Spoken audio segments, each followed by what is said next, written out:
Attorney Dean, are you there right now? Yep, I'm here. Okay, we're gonna get started. It's 9 o'clock.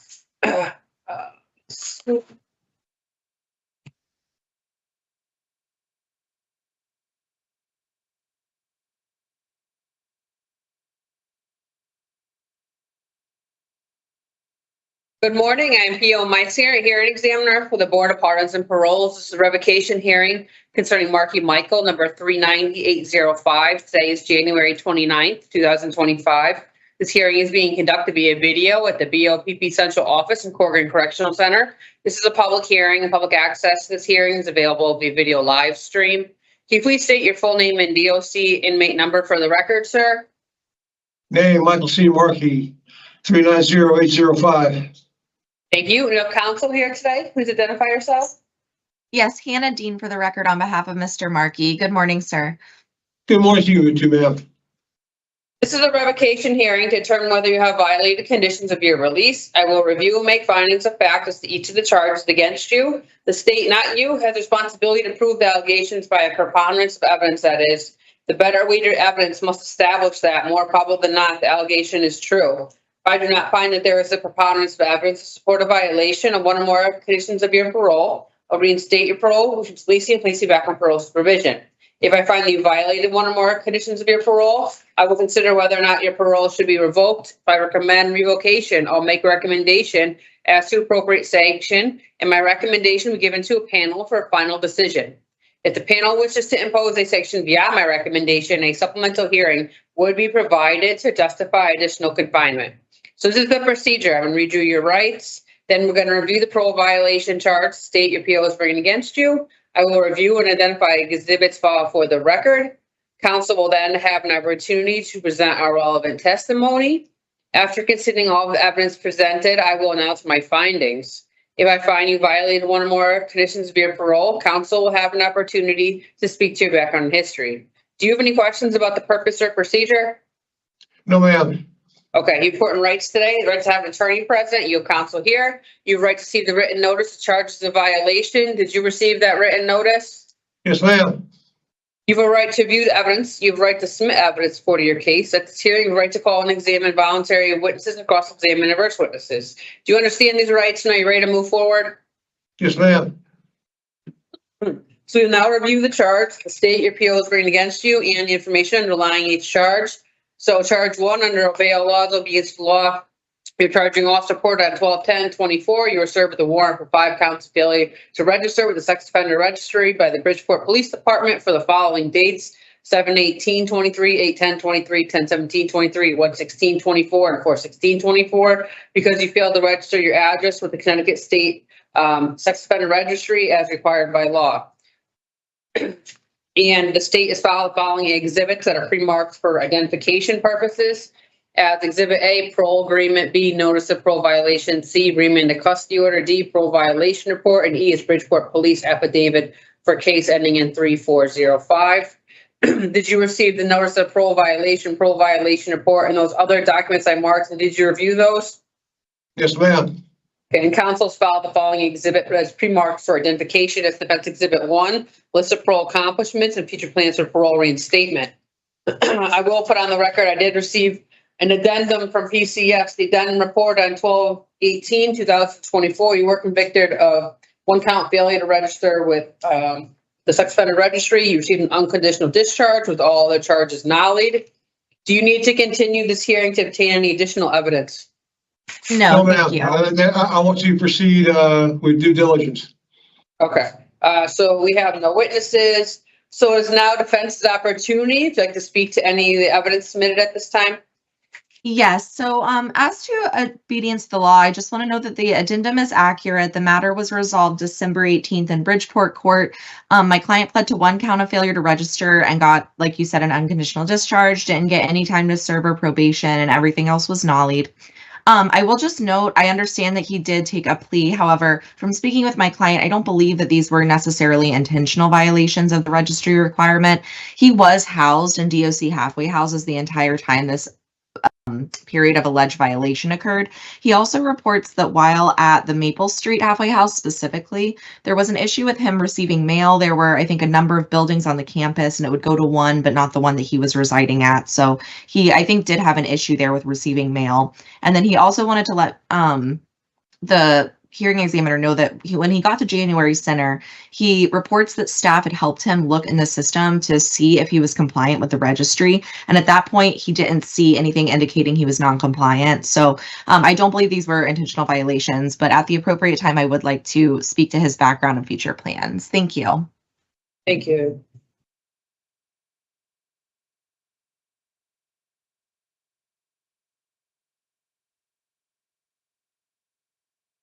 So what I'm gonna do next is I'm gonna announce my findings. So regarding that charge 1, I do find you violated that condition, obey all laws, obedience to the law, based on your conviction of failure to register with sex offender registry and received a sentence of unconditional discharge. That includes the fact finding portion of the hearing. Before I make recommendation, council will have an opportunity to speak to your background and history.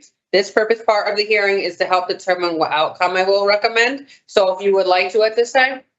Yes, thank you very much. Mr. Markey is 61 years old, born in 1963. He was initially born in Florida, then raised in Rye, New York, and eventually settled in Bethel, Connecticut. He reportedly served 14 years in the Navy. 3 years he was in the Navy. He was a naval cop on the sub base in Groton. He also was reportedly honorably discharged from the Navy. He receives his primary support from his mom, who lives in Oxford, Connecticut. And he also has the support of his brother and sister, who all reside in Connecticut. He also has one biological child and 3 stepchildren. Upon release to discretionary parole in April of 2023, my client was initially at Maple Street halfway house in Bridgeport until January 12th, 2024. Then he was from January 12th until July 9th, 2024 at the Eddy Center in Middletown. And last he was at the Connections January Center in Uncasville, Connecticut from July 9th until his remand. In the past, from about 2011 to 2012, and then in 2018, he attended individual therapy at the West Haven VA. He had done the Connecticut Center for Problem Sexual Behavior Treatment from June 2023 until July 2024. He has a medical history, including diabetes, pneumonia. It explained that he's also suffered a stroke a number of years ago. While incarcerated, he states that he meets with the medical unit regularly due to his medical condition. Upon reinstatement of special parole, he's amenable to being placed parole supervision. He's on discretionary. He's amenable to being placed at a halfway house in either Waterbury or Bridgeport due to the closeness of his mother, who resides in Oxford. I do want to note that he does require wheelchair accessibility wherever he's placed. He does need somewhere that he can get around. He reports some prior issues while at the Eddy Center with accessibility. Ultimately, he would like to eventually get a housing voucher for independent housing and apply for disability. He's open to any sort of treatment recommendations that are recommended. He would like to complete the Connecticut CTPSB program and reestablish clinical trauma-informed services with the VA. He also is hoping to establish primary care services for all of his medical needs and is also interested in volunteering with military veterans if possible. I am asking for the soonest possible re-parole date for Mr. Markey. Although it shows that he was remanded in December of 2024, in effect, he's already served essentially a 6-month sanction because he's been incarcerated since end of July, early August 2024. It was an unfortunate situation where the warrant for this alleged conduct was prepared and signed in September, but it wasn't served expeditiously, and he didn't actually get served on it until the date that he was supposed to re-parole in December. So it's unfortunately something, all of the conduct is, predates his prior violation. So it is a situation where it probably could have been wrapped up into his last violation if it was served on him earlier. But he did go to court. He only got a UCD. He, has, I think, served a sanction that's effectively more than sufficient for the allegations. So I would ask that you consider releasing him as soon as possible. I also want to note that he only has a couple months left of parole supervision. So he would really like to establish services with parole with their help while in the community. So I would just ask for the soonest possible release date. Thank you very much for your consideration. Thank you. Thank you, ma'am. So I'll be right with you with my recommendation.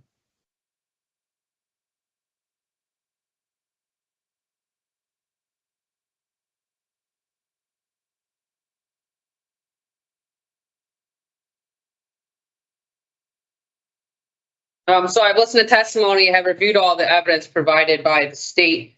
I will put on the record that you did have that one prior violation, which you received a 4.5-month sanction for, and then you were served with this while you remained incarcerated on that violation. So I have noted you have been incarcerated since July 25th of 2024.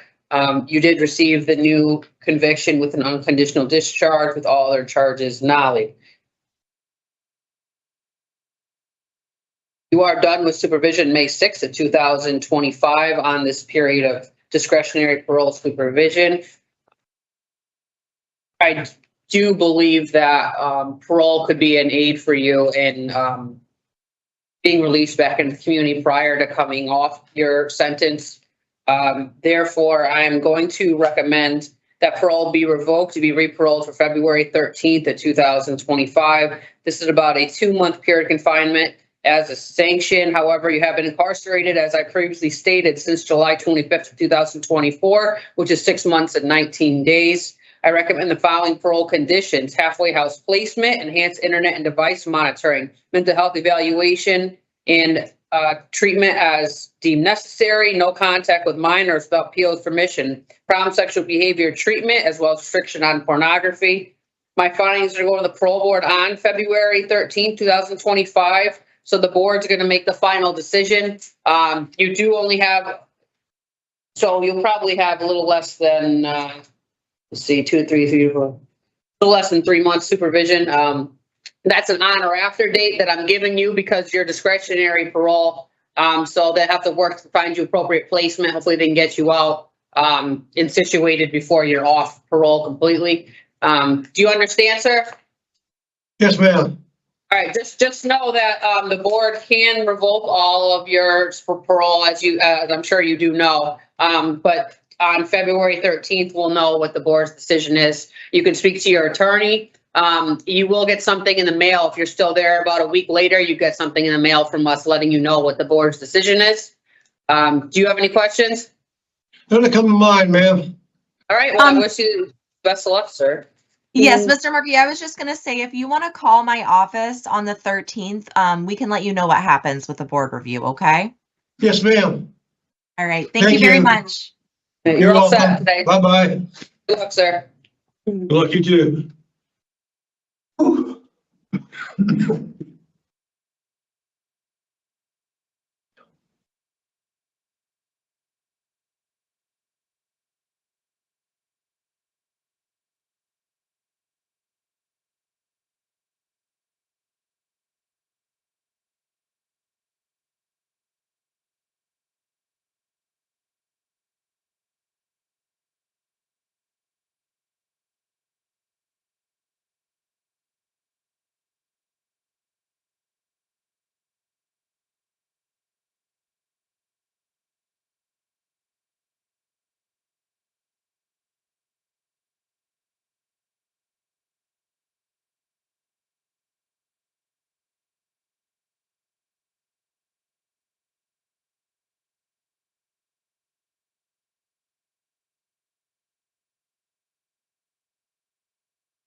Good morning. Morning. Hi, Mr. Pierelli. No, he'll be in there in one moment. Okay. He's not here yet. Okay. Morning, Attorney Famiglietti. Good morning, hearing examiner Meisinger. How are you today? Good. How are you? Good.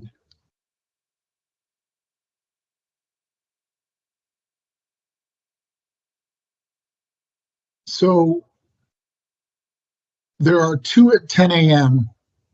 Yes. I'm with Parole Officer Richardson. Do you want to do us first or us second? If they have him there. Okay, so I'll just check in at 10. First. Yeah. Perfect. Okay. Thank you. Mm-hmm.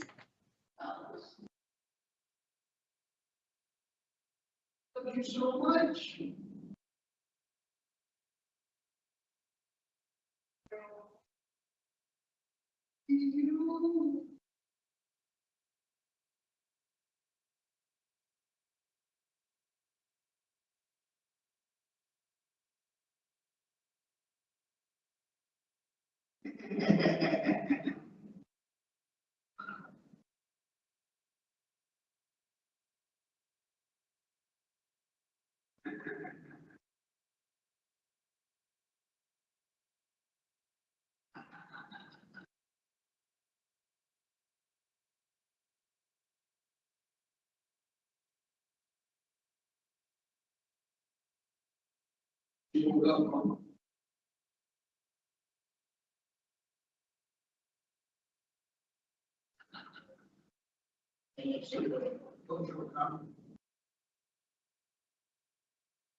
Yeah, I didn't even realize that. This is impressive.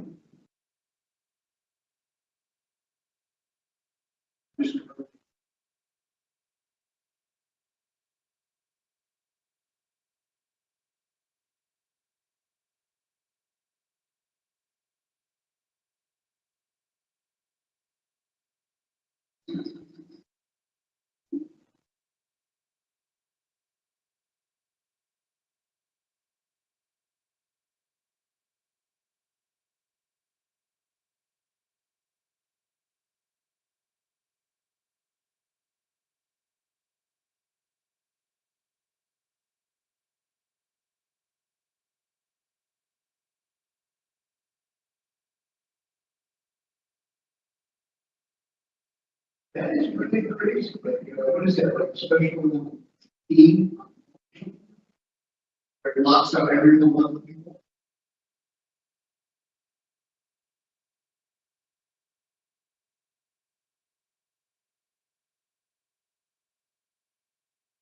So, that's really, so it blocks out everything else. Surprised it doesn't feel like emotions to that.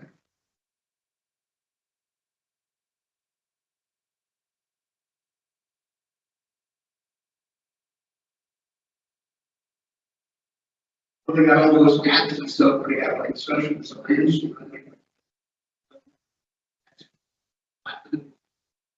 So maybe you should look at that.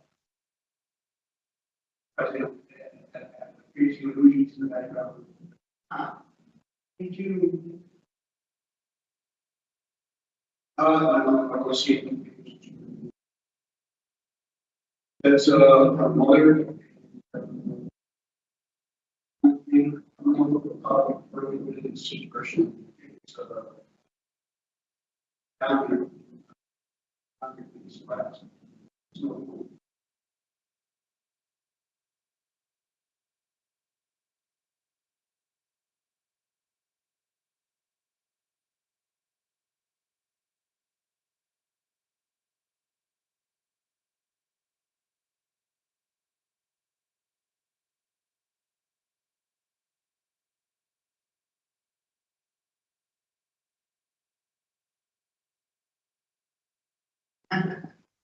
Person.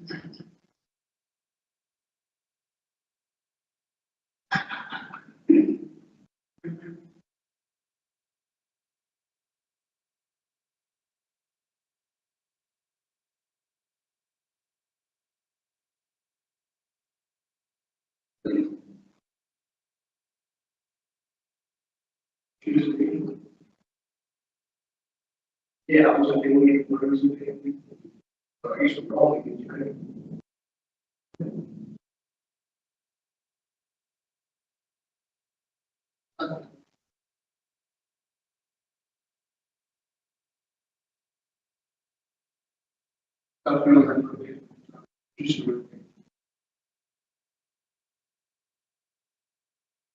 Happy birthday, congratulations.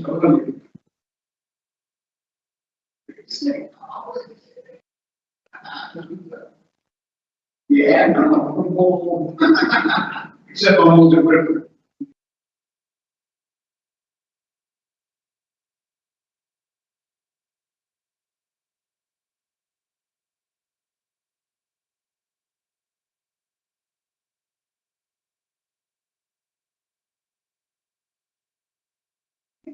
Yeah.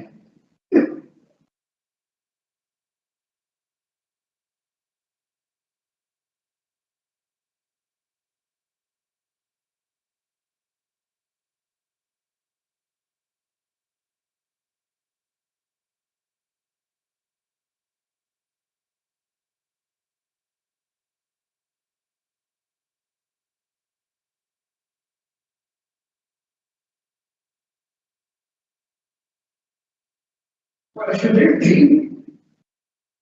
What can you see once a month?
So, music. Hey, you know when I have my role here? Excuse you. Hey, you go back my role. Oh, wait, you now. All right, so my role here is right now, so. Yep, so that's what it is. All right, well, I love you, sweetheart. You good?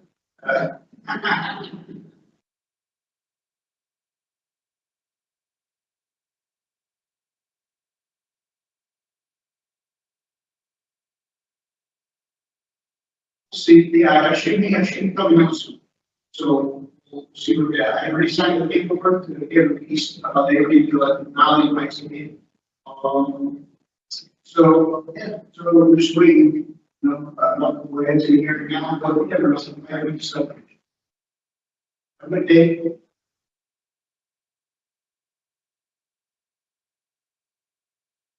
Nice day.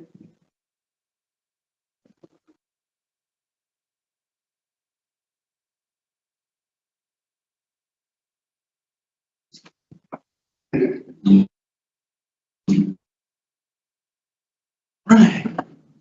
Good morning, Mr. Pierelli. Well, Good morning. I We're didn't gonna get realize you guys started. are waiting. That's all right. We're gonna get started with your hearing, okay? Alright, Good morning, MPO Meissner, hearing examiner for the Board of Pardons and Paroles, revocation hearing, concerning Pierelli Thomas, number 393241. Today is January 29, 2025. This hearing is being conducted via video, the BOPP Central Office, Bridgeport Correctional Center. This is a public hearing and public access. This hearing is available via video live stream. Can you please state your full name and DOC inmate number for the record? Thomas Pirelli, 393241. Your counsel here today, please identify yourself. Yes, good morning. Public Defender Robert Famiglietti of the Parole Revocation Unit. Hello, sir. Hello. This is a revocation hearing to determine whether you have violated the conditions of your release. I will review and make findings of fact as to each of the charges against you. The state, not you, has responsibility to prove the allegations by a preponderance of evidence, that is. The better weighted your evidence must establish that, more probable than not, the allegation is true. If I do not find that there is a preponderance of evidence to support a violation, or conditions of your parole, I'll reinstate your parole, which means releasing you and place you back on parole supervision. If I find you violated one or more conditions of your parole, I will consider whether or not your parole should be revoked. If I recommend revocation, I'll make a recommendation as to appropriate sanction. My recommendation will be given to a panel for a final decision.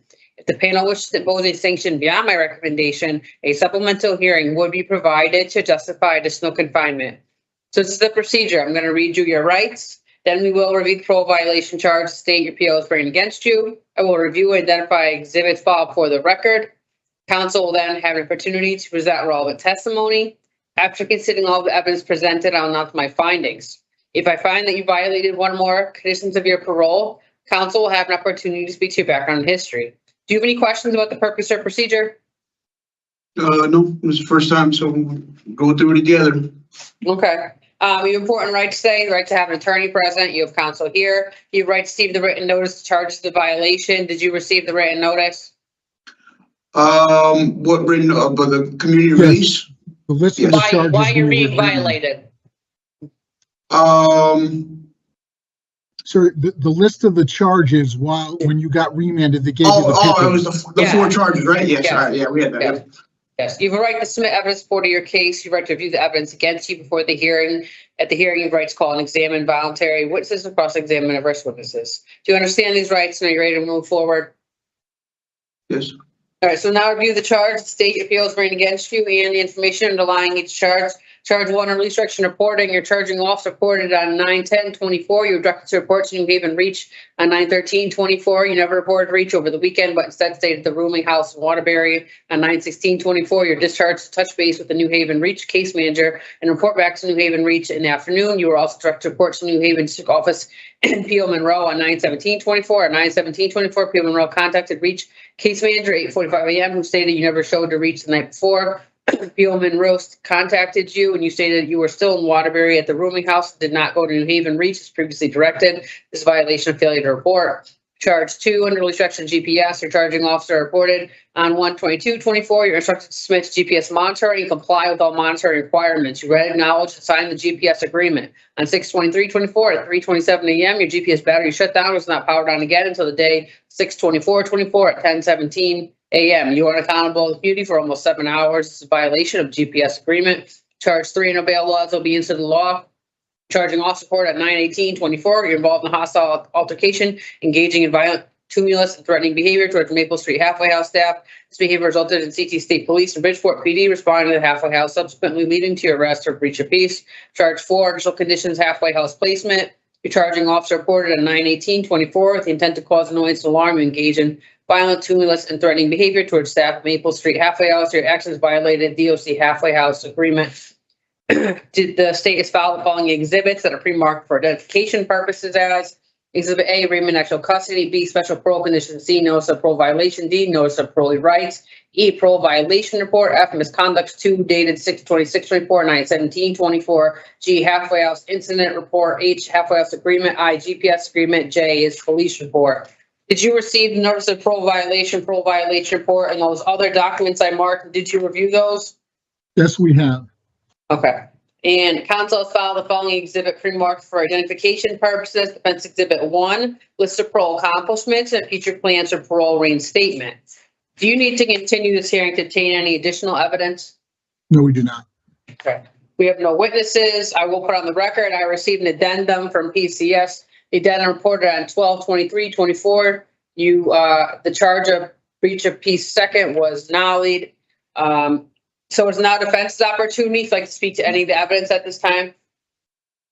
Yes, actually, that was incorrect. The charge was actually dismissed. So on the thing it says the addendum reads, breach of peace was dismissed from GA2 resulting in a nollie. So it was actually reversed. It was actually nollied resulting in a dismissal. So for charges 4 and 3, we argue that it does not meet the preponderance standard as the charges were dismissed. In the allegations, it says that he intended and was involved in what's known as a hostile altercation, engaging in violent, tumultuous, and threatening behavior. No such behavior occurred, and if you look at Exhibit G, it's clear that they decided that he could not use his motor vehicle. And all he merely said is, you guys are ruining my life. I'm going to lose my job. He was upset. There were no threats. This is the truth as to what happened. He has an excellent work history. And so I don't believe that charge 4 or charge 3 meets the preponderance of the evidence standard according to the evidence submitted. As to charge 1, he was told to report on 9/13, and then all that's alleged is he didn't report over the weekend. I guess that's an assumption that was the 9/13 date over the weekend. I have no other comments as to preponderance standard. Yeah, I state. What do you wish to say, sir? What do you want to talk about? Just I was given the date to report on the 18th instead of the 17th, because they said in the paperwork it was the 17th. The paperwork they gave me that was at the house, it was the 18th. And I stayed there over the weekend. Thank you.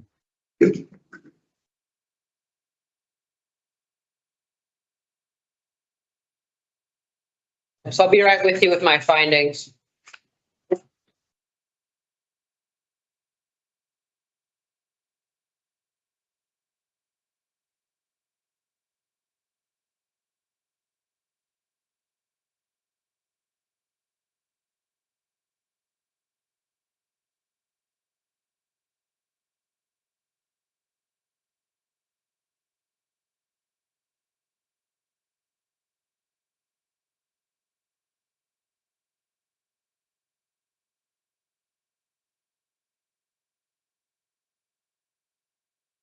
All right, so I'm going to announce my findings. So on that charge 1, I do find you violated condition reporting based on the evidence that was provided, which is exhibits B, E, and F. On charge 2, I find you violated condition GPS based on evidence provided, which is exhibits B, I, and F. Regarding charge 3, I make a no finding. I don't believe that there's sufficient evidence to support that. As well as the charge was dismissed. Regarding charge 4, I do find you violated the halfway house placement based on evidence provided, which is B, G, H, and J. So that includes the fact-finding portion of the hearing. Before I make a recommendation, council will have an opportunity to speak to your background and history. This purpose part of the hearing is to help determine the outcome I will recommend. So if you'd like to. Yes, my client's been on parole for some time. I believe this is an isolated incident. It was because the majority of this conduct and why he was remanded was because of the arrest. And as I stated, the charges were dismissed, and I believe it was just a misunderstanding. He's been held now since September 18th, over 4 months. He's 35, he's divorced, he has 2 children. He's been at a reach house, sober house in the past, self-sponsored in the past. He completed 2 years at Johnson and Wales Culinary School. He worked for 3 years at Town Fair Tires, a year at Amazon. He was a machine operator at PPG Engineered Materials in Wallingford. At the time of remand, he was working at Macy's warehouse for the prior 6 months. He's completed CTPSB treatment. He suffers from PTSD and has his medical marijuana card. He was working in an individual treatment with a psychiatrist. He suffers from back and knee pain. He wishes to be placed in a halfway house and in a reach bed. He can return to Macy's in Cheshire. He didn't say where he wished to be placed in a reach bed or a halfway house, but I'm assuming because he's going to work in Cheshire, would Waterbury work, sir? Yes, if they had reached Okay. a house out there, so. And so I Well, don't believe. I can't guarantee you're going to a reach bed right now. Those Right. beds are full. So you have to go to a halfway house first, and then we have to wait for a bed. Just so you would know. So I don't believe any of these violations are in any violent nature. I don't believe they're so sufficiently serious enough to warrant further incarceration. I don't believe further confinement is necessary or appropriate to rehabilitate him, and I believe he's ready to go back into the community. Thank you for your time and consideration. Thank you. I'll be right with you with my recommendation.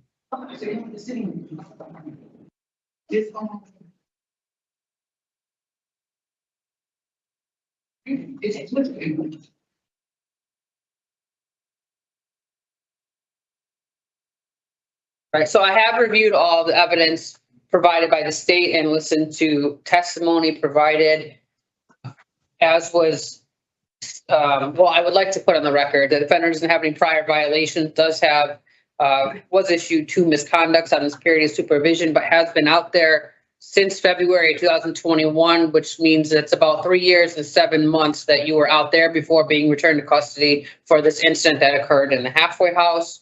The charge that you were brought in was dismissed per counsel. Therefore, I'm going to recommend that parole be revoked. You be re-paroled for February 13th, 2025. This is an approximate 5-month period of confinement as a sanction. This is my next board review date that I have available. I recommend the following parole conditions: halfway house placement, behavior management program for anger management, no consumption of alcoholic beverages, no contact with your victim SJ, no contact with minors without PO's permission, trauma sexual behavior treatment. My findings are going to go on the parole board, as I said, on February 13th. If they agree with me, you'd be released that day. Do you have any questions about that? They can make the sanction longer if they want to, which is a possibility. Go ahead. Sir, if you're not released on the 13th of February, give me a call, okay? Okay. I don't anticipate that happening, that you are not being released, but if it does happen, give me a call, okay, sir? Yes, sir. Okay, good luck. Okay, you're all Thank you. set. All right, thank you very much. Good luck there. Have a nice day. Yeah.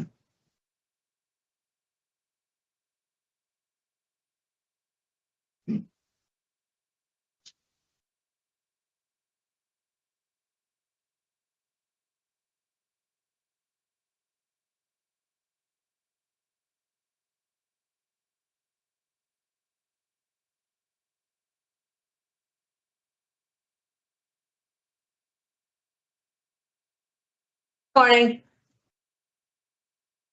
Morning, Caitlin. Caitlin, you see that Castro was waived, right? Correct. Okay. Yes. And we also have P.O. Sheehan, who was participating for Bass. Okay. And I'm just going to put on the record right now regarding the waiver. Regarding inmate Meiling Castro, number 437864, preliminary hearing has been waived, will be scheduled upon disposition of pending charges. Good morning, Ms. Bass. Oh, yes, Good morning. good morning. We're here today for your preliminary hearing, Hello. and you have your attorney here. So we're going to get started in a moment.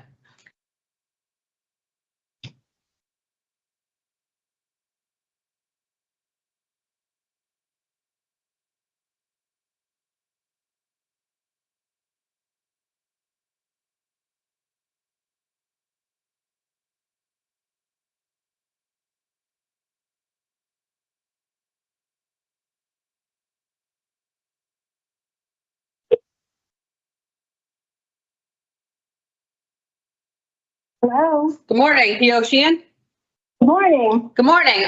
We are live streaming. I have Ms. Bass here as well as Attorney Jones. We're going to get started with her hearing. Hey. Okay.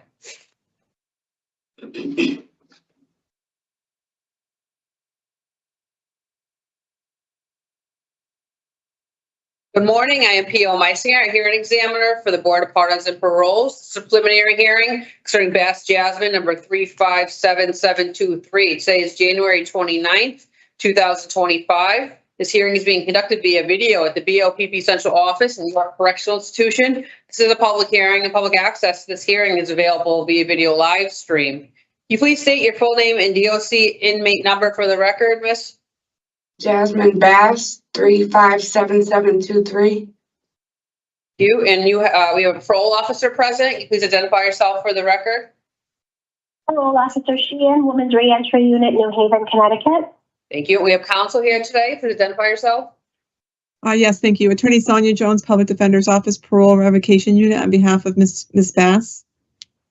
This is a preliminary hearing, which is the purpose is under Connecticut law. It's to determine if there is probable cause to believe you commit an act that violated the conditions of your parole, determine if the act is sufficiently serious to warrant revocation of your parole, and to determine you should be held in prison pending further proceedings. The state, not you, has responsibility to show that there is probable cause to believe you violated one or more conditions of your parole.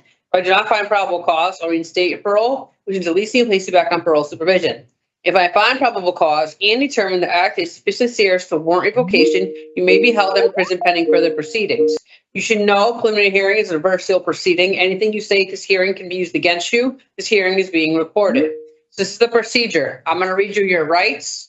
Then we will review the parole violation charge, state your PO is bringing against you. I will review and identify exhibits filed for the record. The state will then have an opportunity to just issue probable cause in the spirit of the allegations. After the state is finished, you will have the same opportunity. At the conclusion of the hearing, I will inform you my findings, which are based on the available evidence. Do you have any questions about the purpose or procedure? No. No. Is that inmate Castro behind you? Yeah. Can you send the officer in for a second? I just want to know if she can go back to her unit. Okay. Officer, they want to talk to you. One of you. She's coming. Thank you. Mhm. I just want to let them know so she doesn't have to sit there at all. I see her in the. Yeah. I understand.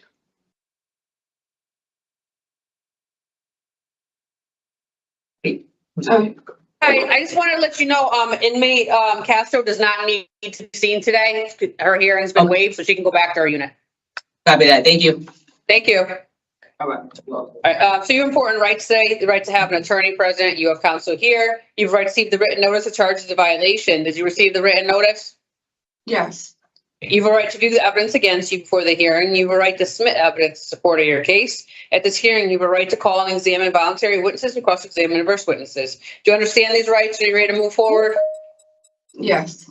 All right, so now review the charge, state your PO is bringing against you, and the information underlying each charge. So PO Sheehan, if you could please read the charges. Sure. One, on 7/30/2024, on or about this date, you rendered a urine sample positive cocaine while at Rise Halfway House program. Based on your actions, you are in violation of resurrection, open laws.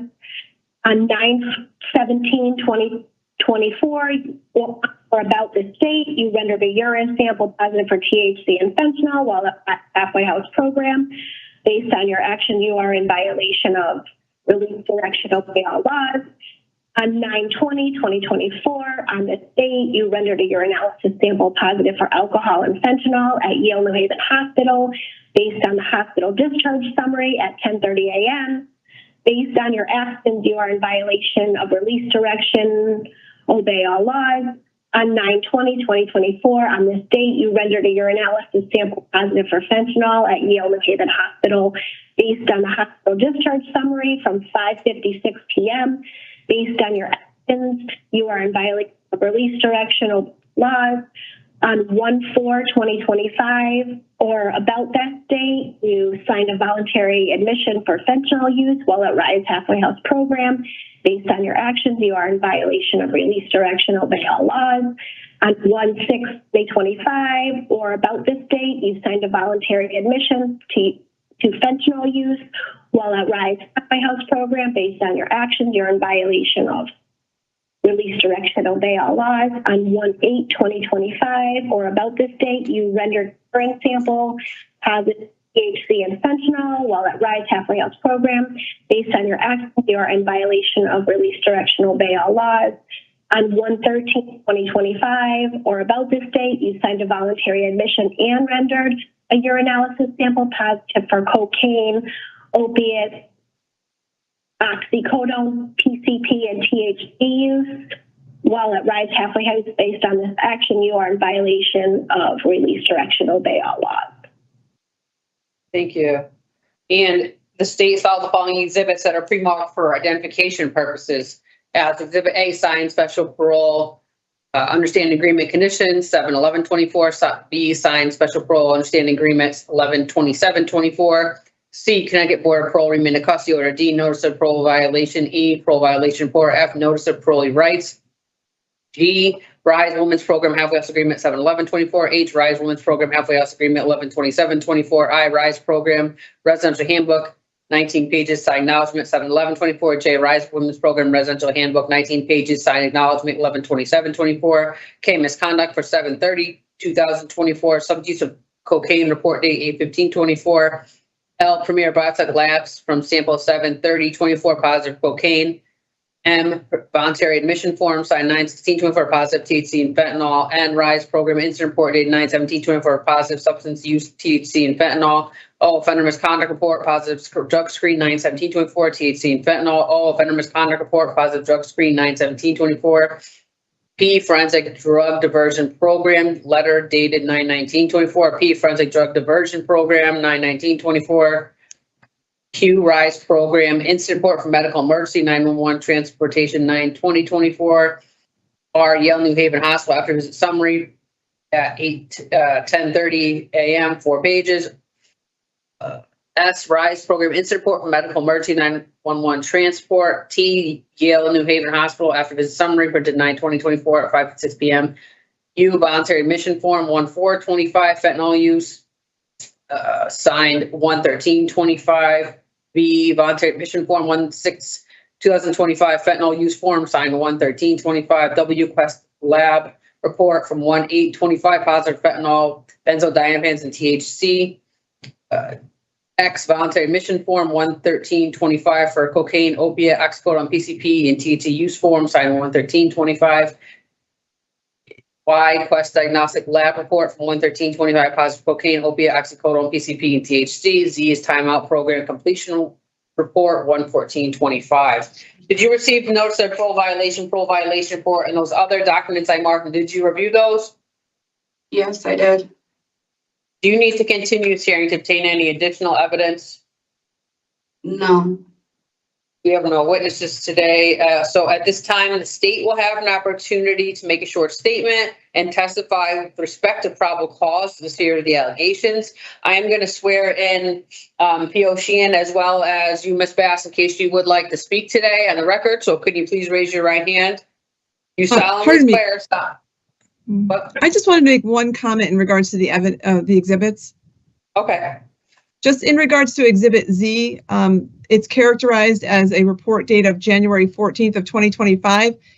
I believe that that's because it must have been accessed on that day. That report is actually a report where the completion date was November 13th of 2024. So I just don't want it to seem like that's a report that was. Do you understand what I'm saying? Yeah. Yep. Yeah, that is correct. While right. reviewing it, I assume that it never got completed by your, and so when she was reincarcerated was when they completed the report. So I used the date that was in the report. Okay. All right. So can you please raise your right hand? You solemnly swear, solemnly affirm as the case may be, the evidence you shall give in this case should be the truth, the whole truth, and nothing but the truth to help you God upon penalty of perjury? Yes, I do. Theo Sheehan? So would you like to say anything at this time? Well, this is your only time if you'd like to speak. I think that the report speaks for itself.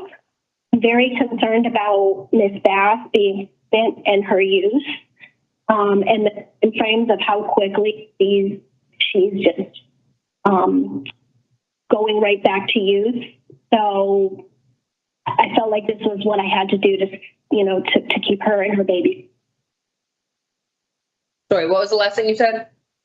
I felt like this was what I had to do, the remand back to custody to keep her and her baby. Okay, thank you.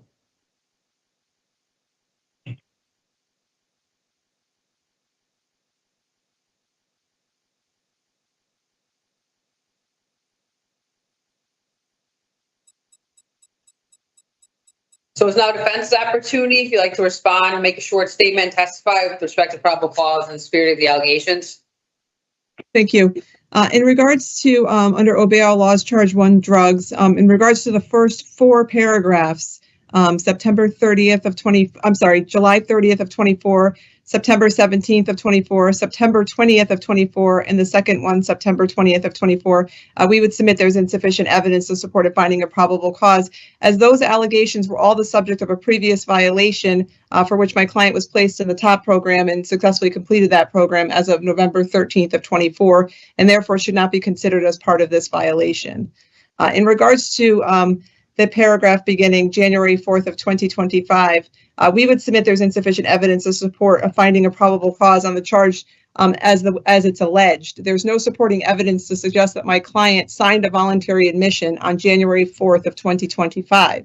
Exhibit U is a document that indicates my client is admitting to use on January 4th of 2025, but is making that admission and signing the document on January 13th of 2024,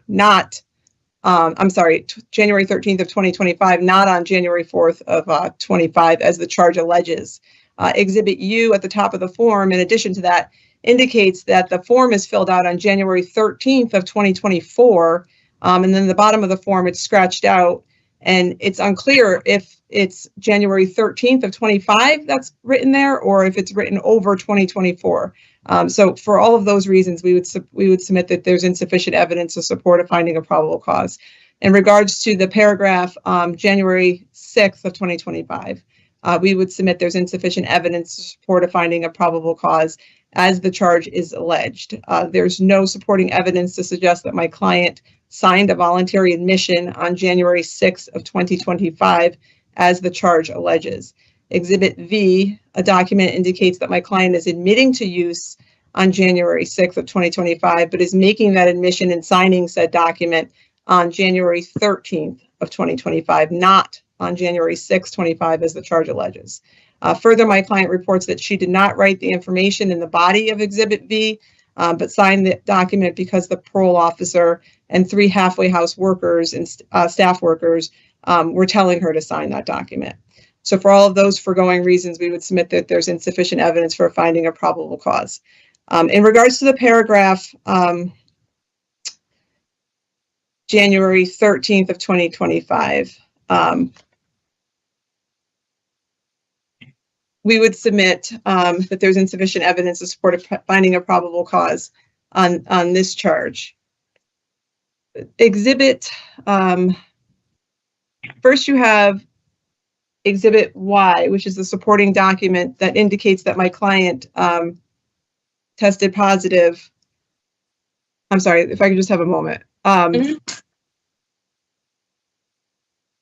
It indicates that my client tested positive for PCP, cocaine, opiates, oxycodone is the way it's charged. However, the exhibit, if you look at the exhibit, both W and Y, it actually indicates that my client tested negative for all of those substances, and that the only positive urine is for a benzo, which she has a prescription for and which is not part of this violation, as well as a marijuana metabolite. But the substances that are listed in the violation and the charge are all indicated to be negative. So why would my client sign a voluntary admission indicating use of all of those various drugs when her urine indicates that she was negative for all of those substances? So I asked her about that because that was concerning to me.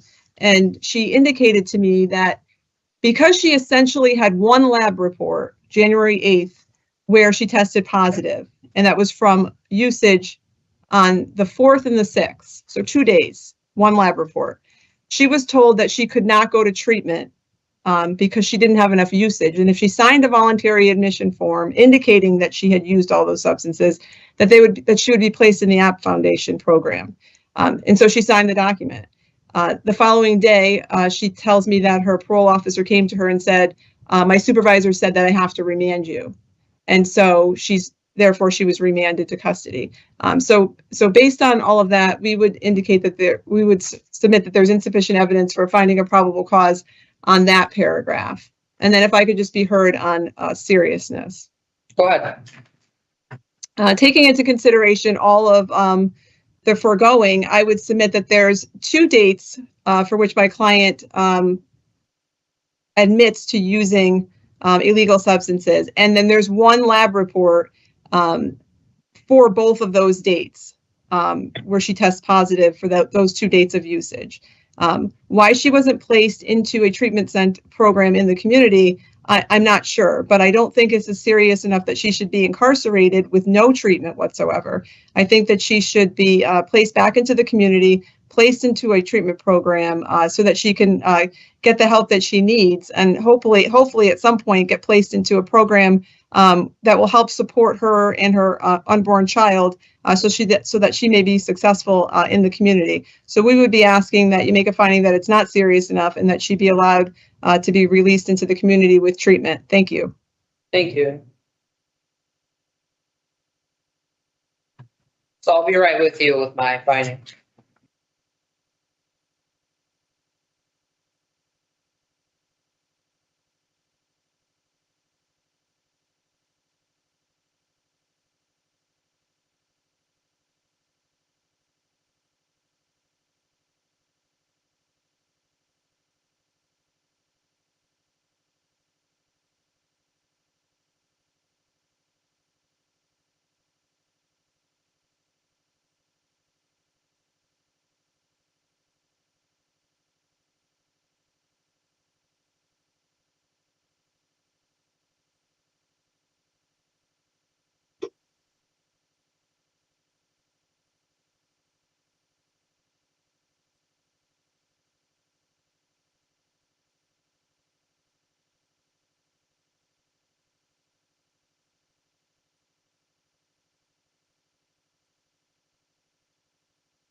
Is there anything further before I make findings from either side? Thank you. Please be seated. Am I allowed to Nothing. say? Is there a way that I could make a comment? You have, yes, that's right. All now. right. Do we have Then the the hearing's interpreter on the gonna be line? over, so if you'd like to speak, speak Good now. afternoon, Your Honor. Me? This is recommended for No, interpreter. Can you hear me? They're parole officer. I can. Good afternoon. Are you Go able to ahead. hear me all right? This is parole officer speaking. So Excellent. All right. This is the 2 p.m. initial appearance calendar for January 29th, 2025. The court's orders for the taking of DNA and fingerprints that were issued on the first calendar of this month shall apply to all matters on this calendar. and that she called me on my Bueno, desk esta es phone la at work, and comparecencia she was inicial de asking las for 2 de la help because she tarde didn't para feel like el día de she hoy, el could stop 29 de moving enero and del out of 2025. control. Las So, órdenes judiciales de la she toma told me de specifically huellas that she needed dactilares y help. pruebas de The ADN que goal se was realizaron el to, primero de este mes put her into el primero de the este mes inpatient corresponden para program. todas las causas agendadas When el I día de hoy. discussed it with my supervisor, My name is Commissioner because of her Lacey pregnancy, Fisher. In a because moment, of her I'm going to youth, call each because one she of you up just to the got out of the podium one CAP at a program and time in less than to let 40 you know why days you're already here and using whether or not fentanyl. you'll be released. She thought, and Mi nombre es la and I comisionada agree Lacey with Fisher her y en un that momento les voy a the llamar a placement cada at uno para York que was the pasen al safest podio place for una her. persona a la vez para So informarles those are the reasons si van a ser why she puestos en sought the libertad o no. volunteer admission. My goal Please was keep to in get mind her a couple into of things. that point. First, you have the And right to that, remain unfortunately, silent. didn't- Anything it went you up the say chain, during this and it didn't- proceeding that wasn't could what be the used against you supervisor in your case. wanted. And Por I favor, think we tenga both en cuenta agreed un that par de maybe cosas. this was Primero the que best nada, tiene el option. derecho de permanecer callados. So Cualquier if I cosa can que se respond. diga durante esta I diligencia apologize. se puede usar en su contra. Go She ahead. wasn't forced to sign those Second, you have the right to admissions. She admitted counsel. those to Most me. of She you admitted have those to me. qualified I for a wasn't court-appointed on her own, attorney. and that's why I I'm put sure you those have a lot together. of questions about your case. So I The wanted to person just you make need to speak that with is your clear. lawyer. I And can't give you legal advice. 113, Número 2, ustedes tienen el derecho a que lo represente un abogado. La mayoría de ustedes recaban los requisitos para que se les nombre un abogado de oficio. Estoy segura que muchos de ustedes tienen muchas preguntas. So what she admitted to was using the THC that probably had all those things in there. And then when the urine cup came back and it had fentanyl in it, in my, I couldn't, when I put the notice together, I didn't have results until later on, right after. So I just wanted to make that clear. Okay, And if I could just briefly respond. sure. Thank you. So I'm not disputing that my client was asking for help and admitted to using on January 4th and January 6th. What I am disputing, though, is that the way the violation charges the conduct, it's not accurate. And so based on that, it's my belief that there should not be a finding of probable cause. The wording of the charge, it just does not fit what the parole officer, I think, was attempting to charge. And unfortunately, because of that, I think there should be no finding of probable cause. Now, I think it's unfortunate that my client was led to believe that she was going to a program and that if she signed a document, that would help facilitate getting her to that program. And then the next day she's told she's not going to the program. So based on that, again, in a lab report that supports it, I don't know what a instant cup said, but there's a lab report that says she's not positive for those, she's negative for all of those substances. So that leads me to believe that what my client is telling me is accurate. She's told that she should admit to usage and then she can go to a program. And so she does that. It's unfortunate, though, I think for the PO, the lab report doesn't support that information. So again, based on that, we would submit that there should be a no finding of probable cause. Thank you. Thank you.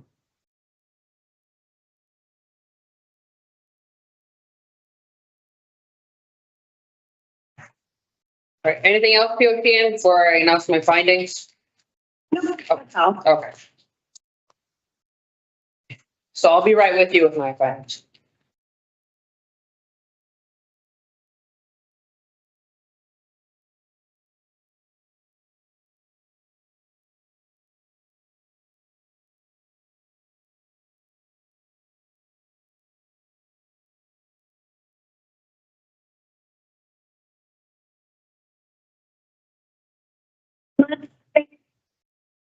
What's that?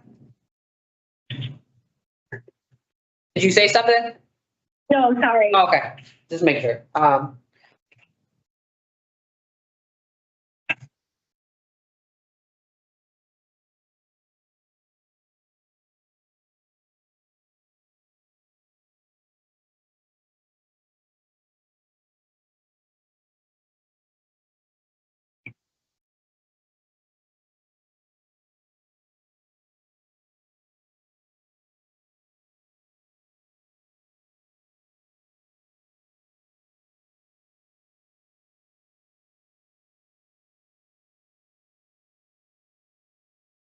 Right, so I'm going to announce my findings then after listening to testimony and reviewing all of the evidence that I have received. I will put on the record, the offender did receive 2 misconducts as well. It does have a prior top placement, was in the community for about a month and a half before being returned to custody for this alleged drug use. I make a no finding on parts 1 through 4. These are labeled 1 through 8. 1 through 4, as was stated, no findings made as they were part of a previous violation in which the offender was placed in the top program. Therefore, those there are no findings on those. I do make a finding on part 5, 6, 7. This is based on exhibits A, B, U, V, and W. Regarding part 8 on 113, I make a no finding as there's insufficient evidence to support that charge. I do find the acts are not serious enough to warrant further revocation. So I am going to reinstate your parole today. I recommend you work with your officers to get involved in treatment as soon as possible. You are on special parole, so you will be released today. Do you have any questions? Yeah, today? Yes, your officer should come and pick you up today and hopefully place you in treatment. I mean, my mom has a spot for me in Well, her you're in a home. place where your officer thinks you can talk to your officer. P.O.C. and do you need any information from her? And If I may, I could provide that information. P.O.C. and she is asking to be sponsored to her mother's house. Her mother's name is Melanie Strom, Strom. The address is 40. I have the Okay. mom's information. I don't know that I could place her there today because we would have to visit. That's understood. So I didn't know that she would be released today, so I need to find out if there's a halfway house placement so we can get her to our mom's house. Or at least that to see if that's an appropriate answer. And if I may, I know, for whatever it's worth, make a suggestion that perhaps she be considered for a mother and child halfway house program as well. Yeah, absolutely. That would be my first question. I'm going to make a bunch of calls now. All right, thank you. I appreciate it. can I make a suggestion? I just want my parole officer to know that my mom should be faxing some paperwork over from her to let you know that she got approved by her end and that we already talked about the IOP program in Middletown and stuff like that. Yeah, I talked to your mom. I really would love to see you go there, but I have some things I have to do first before I can find out if that's an appropriate answer. So let me figure out what's going on. You're most likely going to go to a halfway house today. I got to be honest. So we'll figure it out from there, okay? Just please cooperate, Jasmine, and good luck, okay? Okay, thank you. Just please not New Haven. Please not New Haven.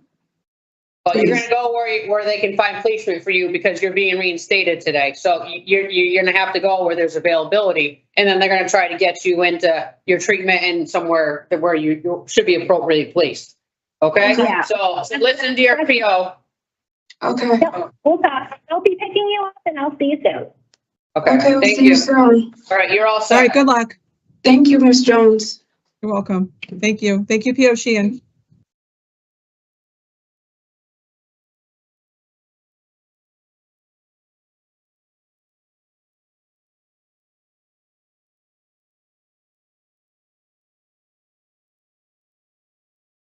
I'll be right with you. Take your time. You're the boss.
Good morning. Hi, good morning. Good morning. Can I see Alicea first? Okay, Thank you. you're welcome. Richardson, are you there? Perfect. Hi, good morning. Good morning. Good morning. Can I ask a quick question? Not about this. I have Yes. another offender on today's docket, but for some reason I wasn't listed on the schedule. Is it possible to jump back on when he? Yeah. Okay, it's Oh. Meadows.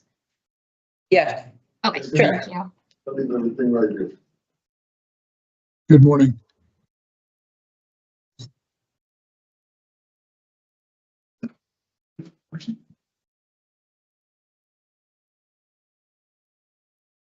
Good morning, Mr. Alicea. What's up? Good morning. Good morning. We're here for your prelim, so we're going to get started, okay?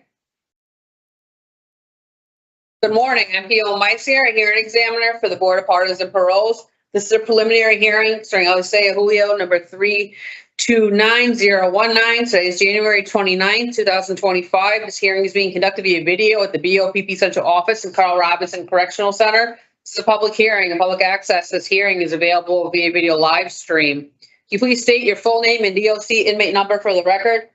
Julio, I'm here on Alicea 32919. We have a parole officer present. Please identify yourself for the record. Parole Officer Richardson of the Mental Health Unit. And we have an attorney today. Please identify yourself. Yes, good morning. Public Defender Robert Famiglietti of the Parole Revocation Unit. Good morning, sir. This is a preliminary hearing to the purpose under Connecticut law. It's to determine if there is probable cause to believe you commit an act that violated conditions of your parole, determine the act is sufficiently serious to warrant revocation of your parole, and to determine you should be held in prison pending further proceedings. The state, not you, has responsibility to show there's probable cause to believe you violated one or more conditions of your parole. If I do not find probable cause, I'll reinstate your parole, which means releasing and placing you back on parole supervision.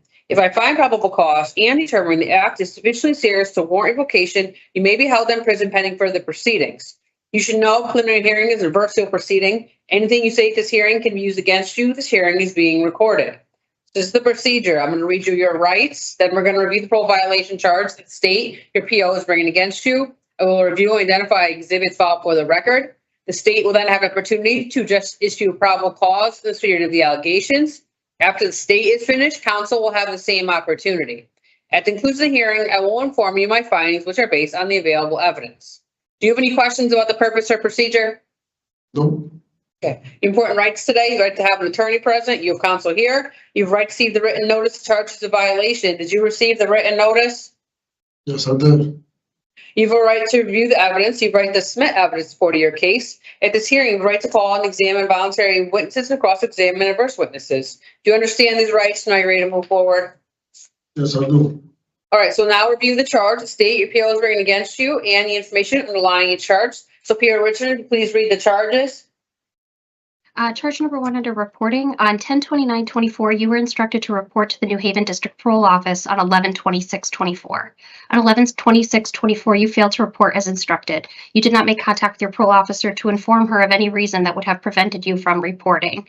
Charge number 2, program participation. On 10/29/24, you were instructed to participate in a treating alcohol dependence program.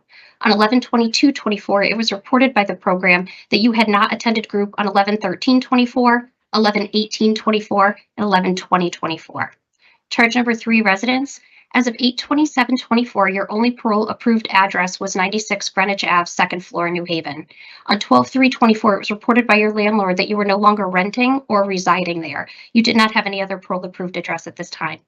Charge number 4, absconder. On 11/26/24, you failed to report as instructed to New Haven District Parole Office. On 12/3/24, your parole officer was notified by your landlord that you were no longer residing or renting at your only parole approved address. At no time from 11/26/24 through the writing of this report have you attempted to make any contact with your parole officer. Attempts to locate you in the community were unsuccessful until 12/27/24 when you were located by New Haven Police Department and brought to a local hospital. Charge number 5, drugs. On 1/11/24, you used cocaine as evidenced by your signed voluntary drug admission. On 3/1/24, you used cocaine as evidenced by your signed voluntary drug admission. On 3/11/24, you used cocaine as evidenced by your signed voluntary drug admission. On 3/13/24, you used cocaine and fentanyl as evidenced by your signed voluntary drug admission. Charge number 6, no consumption of alcoholic beverages. On 10/24/24, you consumed alcohol as evidenced by your signed voluntary drug admission. Charge number 7, halfway house placement. On 1/11/24, while residing at CPA Halfway House, you were issued a pass to attend a treatment appointment from 6:15 p.m. to 8:45 p.m. You did not return to the halfway house until 11:30 p.m. Your whereabouts in the community were entirely unknown from 8:45 p.m. to 11:30 p.m. This is a violation of the written rules of the halfway house. Specifically, I will return to the halfway house from community pass at my scheduled return time, and I will only go to the locations indicated on an approved community pass unless changes have been authorized by staff. On 3/1/24, while residing at CPA Halfway House, you were issued a pass to attend work from 4:30 a.m. to 4:15 p.m. You did not return to the halfway house until 9:55 p.m. Your whereabouts in the community were entirely unknown from 4:30 a.m. to 9:55 p.m. This is a violation of the written rules of the halfway house. Specifically, I will return to the halfway house from community pass at my scheduled return time, and I will only go to the locations indicated on an approved community pass unless changes have been authorized by staff. On 3/13/24, while residing at CPA Halfway House, you were issued a pass to attend work from 4:30 a.m. to 4:15 p.m. You did not show up for your shift. You were unaccountable in the community from 4:30 a.m. to 5:45 p.m. This is a violation of the written rules of the Halfway House. Specifically, I will return to the Halfway House from community pass at my scheduled return time, and I will only go to the locations indicated on an approved community pass unless changes have been authorized by staff. On 6/10/24, while residing at Walter Brooks Halfway House, you admitted to smoking marijuana inside your room. This caused the fire alarm to go off with subsequent emergency response from the New Haven Fire Department. This is a violation of the written rules of the Halfway House. Specifically, I will not consume or possess marijuana inside the Halfway House. Thank you. And the state has filed the following exhibits pre-marked for identification purposes as Exhibit A, signed conditions of parole; B, written national custody form; C, notice of parole violation; D, parole violation report; E, signed halfway house agreement; F, committee partners in action resident handbook; G, Walter Brooks resident handbook; H, signed offender misconduct; I, voluntary admissions of positive test results for prohibited substances; J, work release drug screening form; K, coordinate health solutions lab reports; L, WRP disciplinary action reports; M, residential discipline reports; and email correspondence; O, community partners in action investigation; P, audio recording; Q, board of pardon parole decision information summary; and R is board of pardons and parole revocation summary. Did you receive notice of parole violation report, and those other documents I marked, and did you review them? Yes, we have. Okay. Do you need to continue this hearing to obtain any additional evidence? No, we do not. Okay.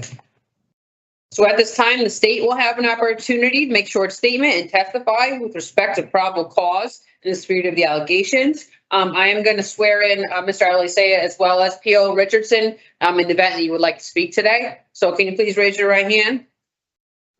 Yep, you solemnly swear, solemnly affirm, as the case may be, that the evidence you shall give concerning this case shall be the truth, the whole truth, and nothing but the truth, so help you God upon penalty of perjury? Absolutely. Okay, that's just the event that you would like to speak, sir, when it comes to your turn. So P.O. Richardson, would you like to say anything? Nothing in regards to the individual charges. Just wanting to know that, in our recommendation, that this is Mr. Alicea's, I believe, just find it here. Excuse me. He's been returned to custody 3 times on violations, once for an absconder, once for a technical, and a 3rd time for a diversion program. So this will be his 4th violation of special parole. I've worked with Mr. Alicea for a couple of years now, and we really tried to offer him many chances in the community through inpatient substance abuse treatment, outpatient treatment, mental health treatment, halfway house programs, letting him reside on his own. And that despite this, his behavior remained the same this time around.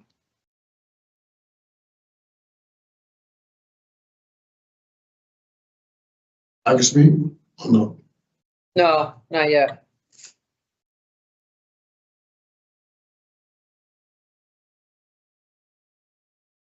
So it's now the defense's opportunity, if you'd like to speak with respect to probable cause and severity of the allegation. Yes, good morning. I've got no comment as to probable cause for charges 5, 6, and 7. However, charges 1, 2, 3, and 4 are related. I'm not sure if his PO was aware. I don't know if he reported or not, but my client was evicted by his landlord, and so he was homeless and on the street. For charge 1, he had received the appointment if he got notice back in October, and about a month later, after he had been evicted, he allegedly failed to report, and that's also the time within which he missed the 3 group meetings for charge 2. His landlord said he was no longer renting there or living there. He was actually forced to leave. He was evicted. So I don't believe he voluntarily left his residence. I don't believe he voluntarily absconded. He had been evicted and was living on the street. So I don't believe for 1, 2, 3, or 4, any of the elements or some of the elements are not met with a lack of intent. Thank you for your time and consideration regarding the probable cause standard as to the seriousness. The drug uses were consistent and all in a grouping about 10 to 12 months ago. He admitted using the substances. He hasn't had any substance use since, at least no positives. He admitted using alcohol once in October, and he had smoked marijuana, unfortunately, on June 10th. I don't believe that these violations are sufficiently serious enough to require a revocation hearing. I don't know if he's in or was in mental health treatment. It does not look as though he missed any mental health appointments. I see him shaking his head in the negative. I know when I spoke with him, he said he both had a swollen leg and that he desperately wanted to get mental health treatment. I know he's with a mental health unit. I don't know if or how that may have contributed to some of these violations, whether or not he's duly diagnosed and needed help. I have no reason to disbelieve what the PO said, that she's been working with him, trying to get him treatment, but he does wish to be placed in mental health treatment. Thank you. Thank you. May I just speak to the residents in regard to the landlord? Yes. So I did have a conversation with the landlord around the time of that email, which was that Tuesday, June 3rd.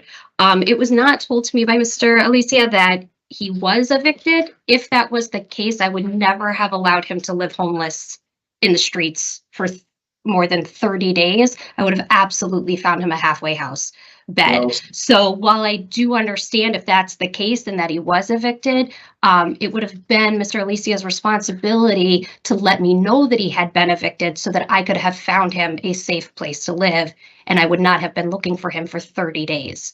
Quite honestly, wondering if he was still alive.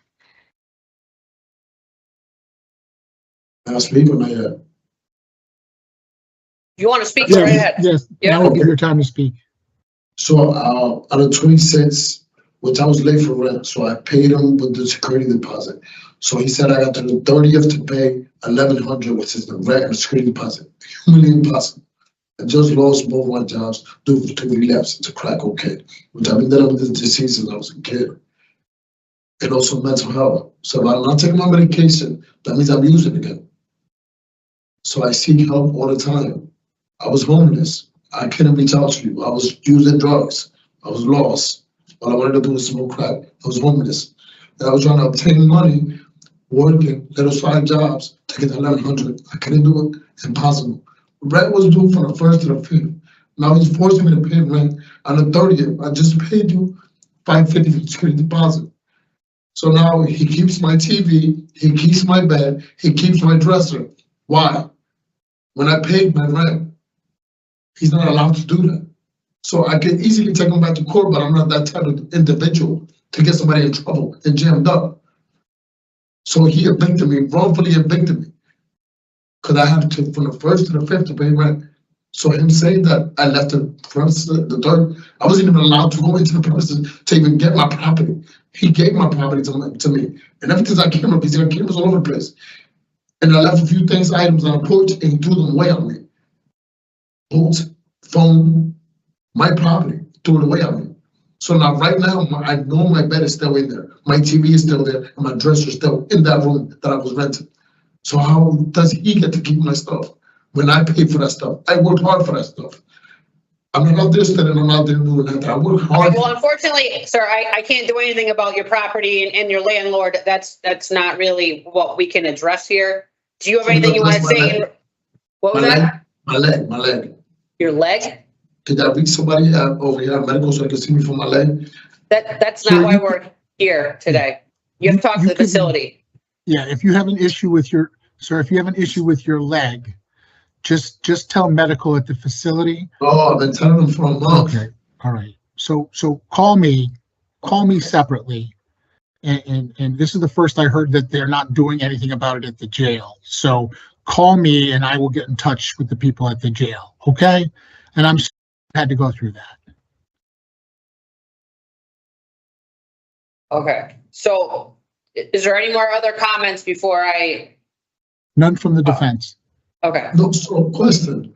So the charges 5, 6 that I did the top program, so that doesn't count. I can still be held accountable twice for that, correct?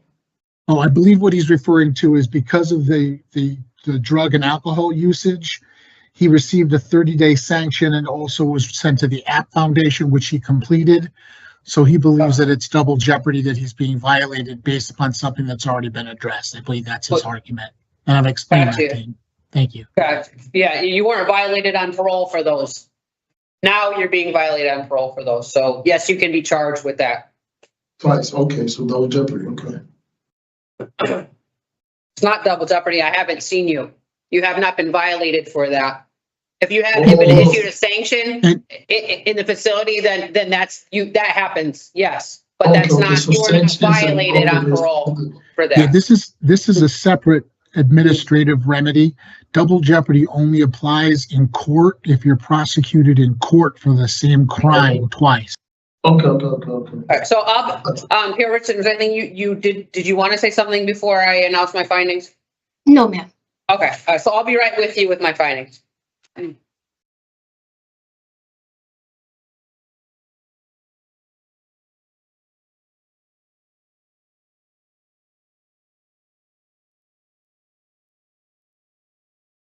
All right, so regarding charge 1, condition reporting, I make a finding of probable cause based on exhibits A and D. Regarding charge 2, program participation, I make a finding of probable cause based on the evidence that was presented, exhibits A, D, and N. Regarding charge 3, I make a finding of probable cause residence based on evidence presented, exhibits A, D, N. Regarding charge 4, absconder, I make a finding of probable cause based on exhibits A and D, as well as testimony that was provided today. On charge 5, drugs, I make a finding based of probable cause based on evidence provided A, H, and L, and I. On charge 6, I make a finding of probable cause of no consumption of alcoholic beverages based on the evidence that was provided A, I, H. And I make a finding of probable cause on charge 7, halfway house placement based on evidence presented in support of the violation, which is exhibits A, E, O, L, M, and H. So that I do find the acts are serious enough to warrant revocation. I've turned you to be detained while you wait for revocation hearing. At the rep hearing, myself or another hearing examiner will determine if you violated conditions of parole. If so, the hearing examiner would make recommendations regarding whether your parole should be revoked, what if any sanctions should be imposed. I will put on the record to note that you did have 2 prior violations, one for absconding, 1 technical. You do have a prior top violation, a top diversion. So this is your 3rd violation of parole at this time regarding the prelim. We'll determine if there's a violation at the rev hearing. Do you have a question? Yeah, what do you mean top division? The timeout program, going to the treatment while you were in jail, sir. That was one of the diversions. That's separate from violation. So this is your 3rd. Yeah, this is your 3rd violation. You have 1 prior top placement. It's not considered a violation. It's the first program. Oh, okay. So that's what that means. So, sir, I will be calling you to let you know, or once we find out when your hearing's going to be scheduled. Okay. So I'm going to be moved to building 6. I want to do tier 4. Okay. So I'm going to do that. It's a 6-month program. So you want to keep me for the 6 months? Do the continuing for 6 months? Well, you're Okay, I gonna will, you talk to your attorney separately. Yeah. You're gonna get a hearing date. We have to see you within 16 business days from your return to custody. So for How your many? rep hearing. So we'll 60. schedule you. From the return 60, date, 60 days. from my return date? So Yeah, not from no. today? Sir, we'll talk about this on the telephone, Yeah. okay? Yeah, just call my counselor, because he's. You got it. Okay, have a good day, everyone. Yeah, you're all set. Thank you. Have a Take good day, care. everybody. Bye-bye. Thank you. All right, have a great day. Thank you. No, absolutely. Oh, man.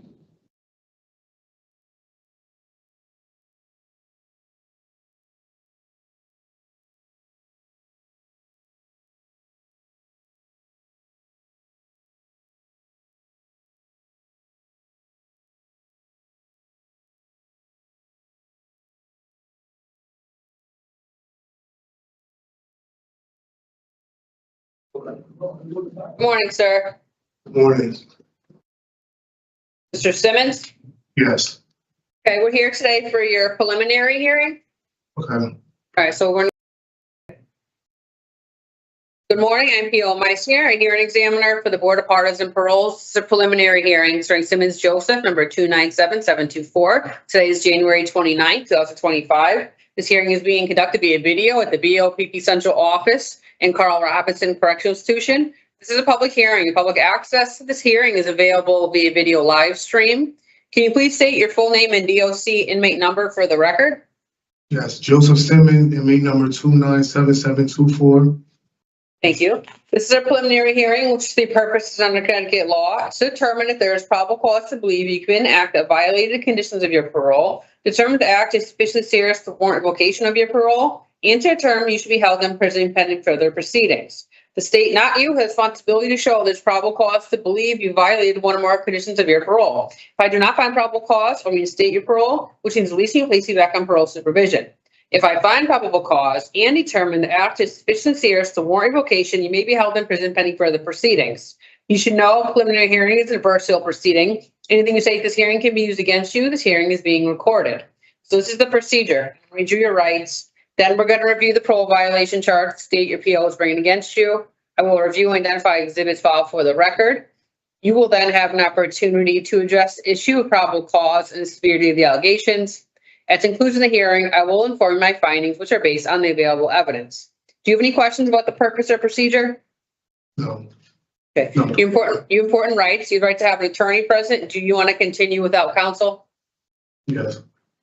You have a right to receive the written notice of charges of violation. Did you receive that written notice? Yes, I did. You have a right to review the evidence against you before the hearing. You have a right to submit evidence for the case. At this hearing, right to call and examine voluntary witnesses and cross-examine adverse witnesses. Do you understand these rights and are you ready to move forward? Yes, I do. Yes, I am. All right. So we'll now review the charge. The state your PO is bringing against you and the information underlying each charge. Charge 1, under bail laws of obedience to the law. Your charging officer reported on 1/4/25. Wilton police observed you operating a motor vehicle. Then watched you pull over to the side of the road and urinate in a close proximity to the road. Wilton officers arrested you after you failed to perform the standardized field sobriety test. The standard, you were also operating a motor vehicle without an ignition interlock device, which is required by law. Subsequently, you were arrested for 1 count of driving under the influence of alcohol and/or drugs, 3rd offense, 1 count illegal operation of motor vehicle under suspension, and 1 count failure to install ignition interlock device. Charge 2, under bail laws drugs. Your charging officer reported on July 30th, 2024, you entered a drug screen that was sent to the lab for testing. Return test results from the lab were found to be positive for cocaine, alcohol, and THC. Charge 3 states under no consumption of alcoholic beverages. Charging officer stated 1/4/25, you arrested by Wilton PD for driving under the influence of alcohol, drugs, and after you failed to perform the standardized field sobriety test standard. You also verbally admitted to a Wilton police officer that you had consumed 3 Heineken beers around midnight of 1/4/25. The state is filed the following exhibits that are pre-marked for identification purposes as Exhibit A, remand actual custody order. B, parole notice of violation. C, parole violation report. D, signed parole conditions. E, Wilton police case incident report. F, revocation summary. G, prior parole violation report. H, decision information summary. I, pending case detail. J, misconduct report. And K is premier biotox lab report. Did you receive the notice of parole violation report, and those other documents I marked? Did you review those? Yes, I did. Do you need to continue this hearing to obtain any additional evidence? No. We have no witnesses today. So at this time is your opportunity to respond to the parole violation charges against you. However, remember that you may remain silent if you so choose. If you'd like to respond, I just need to swear you in under oath first before you speak. So Okay. would you like to speak today?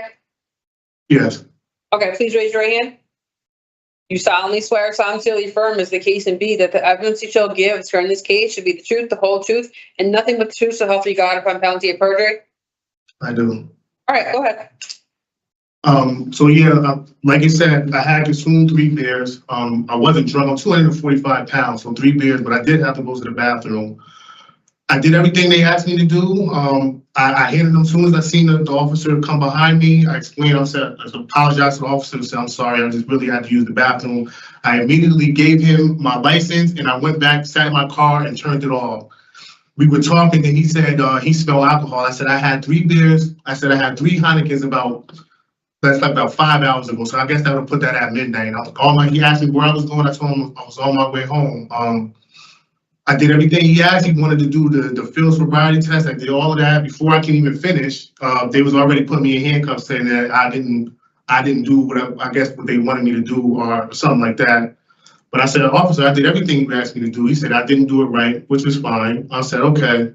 So I'm already handcuffed on my way back to Woodland Police Department. So as we get to Woodland Police Department, he asked me, do I want to take a urine or one of the chemical tests? Yeah. Right, breathalyzer. And I said at that point, I said no, because I'm already arrested. And I already know what's going on. So I said I'm not going to take it. I'm going to refuse that. So they wrote that down. And then they gave me a $300 bond, which was, I had money in my pocket. They took the money from my pocket and paid the bond themselves. And then so I'm thinking, like, I know I got a sticker, so I'm like, I'm on parole. They was like, well, we already paid your bond or whatever, and your wife is here to get you. So I'm like, all right. They let me go, and I immediately called my parole officer that Monday and explained everything. Well, I texted them and explained everything that happened. They let me go. If you need me to turn myself in, I'm at work. I'm right here, or whatever you need me to do, just let me know. He got back to me that Tuesday. But I did ask him, I asked him, if possible, if I can get a little bit of time just to get some stuff in order, because I had just brought a car. The car that they had me and they saying that my license was suspended, but I can't buy a car with a suspended license. I can't register a car with a suspended license. The car was under my name, registered and insured under my name. So I don't understand how they're giving me a driving without with a suspended license. I just got the car within. I didn't say you were being charged with that. Excuse me? I didn't say you were being charged with that. Well, no, I'm saying because on the report that they gave me 3 charges. They gave me driving with a suspended license. They gave me driving with the DUI and driving without the interlock device. So I'm going off of what the charges they gave me. They gave me 3 charges: driving the DUI, the driving without the interlock device, and with a suspended license. That's what they put on my paper. That's what I had the charges on my paper. They gave me 3 charges. And I'm like, I don't understand how they're giving me. It says illegal operation motor vehicle under suspension alcohol. So it's something to do with you driving, probably regarding your alcohol being under the influence. But I'm just going off what I see on the judicial branch. So that is a different charge than illegal, than like no suspension. So, I mean, your license and registration. So anyway, is there anything else you want to say in regards to that charge? No. Okay. When's your next court date? Do you know? The 18th. Okay. February 18th. I have a lawyer. Okay. His name is Daniel Esposito. So I don't need that. That's okay. Your business. All right, so I'm going to announce my findings regarding charges that I just read. So on that charge 1, I make a finding of probable cause obedience to the law. This is based on the evidence presented in support of the violation, which is exhibits D, E, and I. On charge 2, I make a finding of probable cause drugs based on evidence presented in support of the violation, which is exhibits D, J, K. no finding on THC use and alcohol use, so that does not meet the elements of the offense for drugs.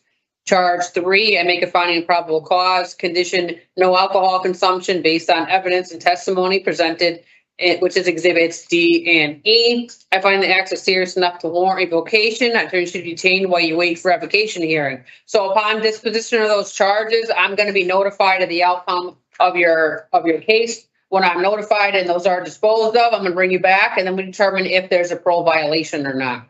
Okay? So All right. I'll see you when that's taken care of. Okay, All right, so you're all set for today. Good luck, sir. thank you.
Hello. Hello. Trying to figure this out. Oh, I'm sorry. Getting sick of me? No. Morning.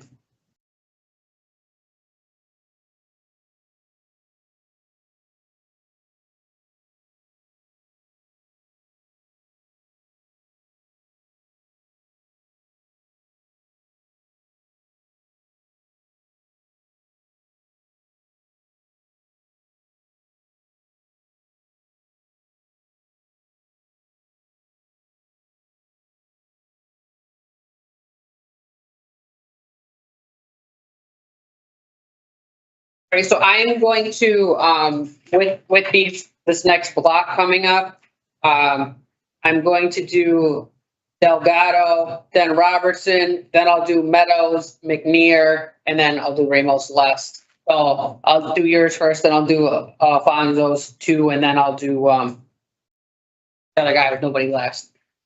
Okay, So we'll try to be most efficient. thank you.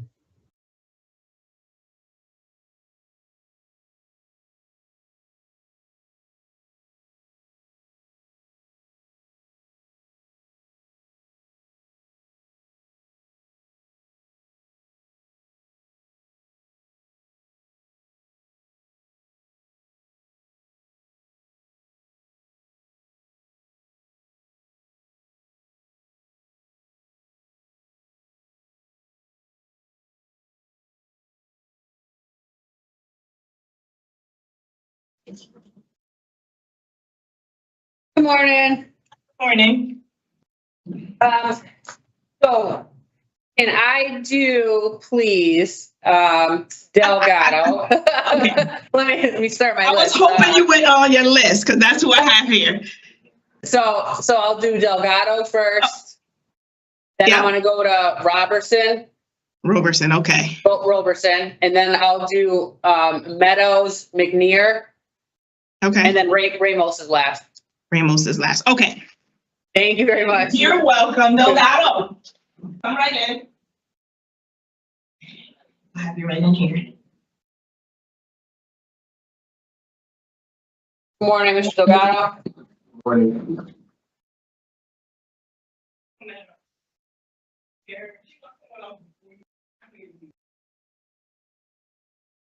And you're waiting for the parole. Because you just put together. So it's him first and then it'll be you, okay? You'll be after that guy comes up.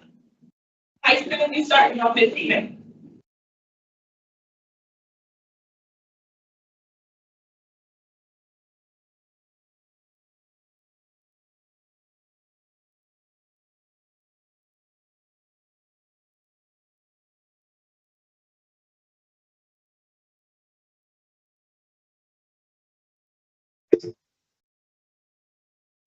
I mean, not that, excuse me, Roberson. Okay, thank you.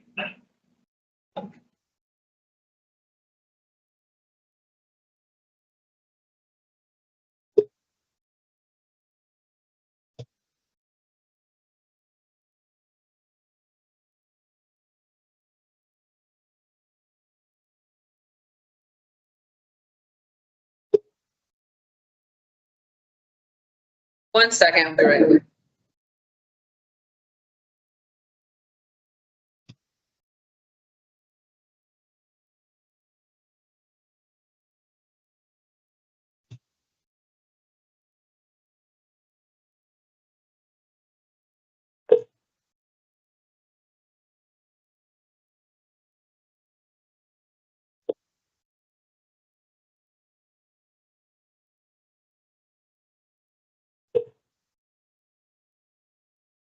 Hey, it's Gerard. Morning, P.O. Gerard. I have Mr. Delgado as well as Attorney Famiglietti here. We are going to begin his revocation hearing. All right, thank you. Are you all ready to begin too? Yes. Okay. All right, we're going to get started. Good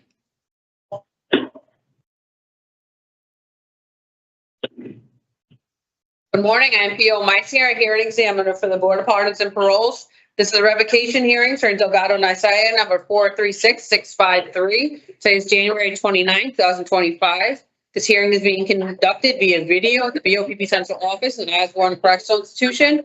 This is a public hearing. Public access. This hearing is available via video live stream.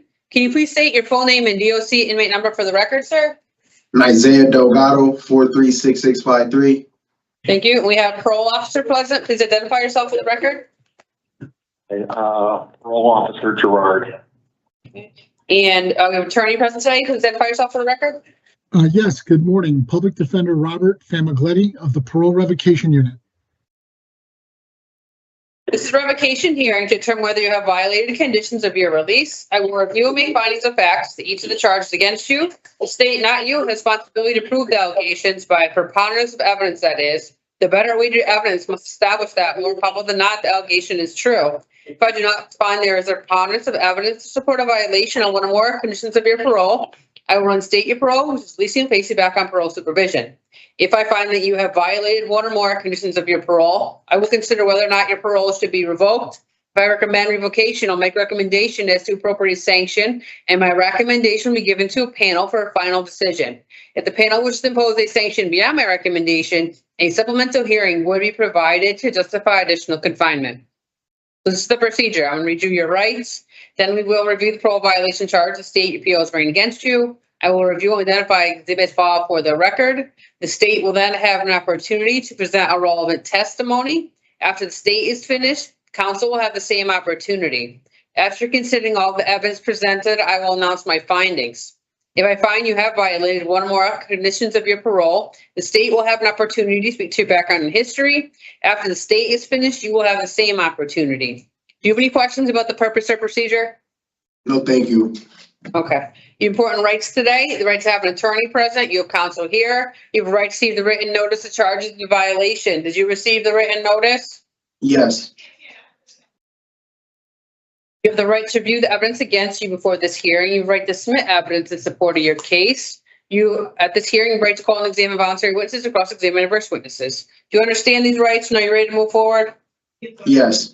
All right, so now review the charge the state your parole officer is bringing against you and the information underlying each charge. P.O. Gerard, if you can please read the charges. You do not need to read charge 2 drugs, as that is not taken consideration as no finding was made at the time of the preliminary hearing, as well as parts 1 through 5 and halfway house placement. If you want to, you can, if you could please read the rest of the charges. 11/15/24 at approximately 2:36 p.m. You removed your GPS monitoring unit from your ankle and disposed of it at an unknown location. This is a violation of your signed GPS monitoring agreement stating, I will remain on GPS monitoring for a length of time determined by a parole officer and will not remove the GPS tracking device or strap from my ankle without prior permission from a parole officer. Charge number 3, halfway house placement. On 10/16/24, you signed out a Watkinson halfway house. Oh, you don't have to read that one. You just read, the 11/12 date and the 11/16 date. Gotcha. 11/12/24, you signed out a signed halfway house with a Hartford Hospital. You signed out at 5:27 p.m. with an undetermined return time. Signed halfway house staff called Hartford Hospital to confirm you were there. And halfway house staff was told by a physician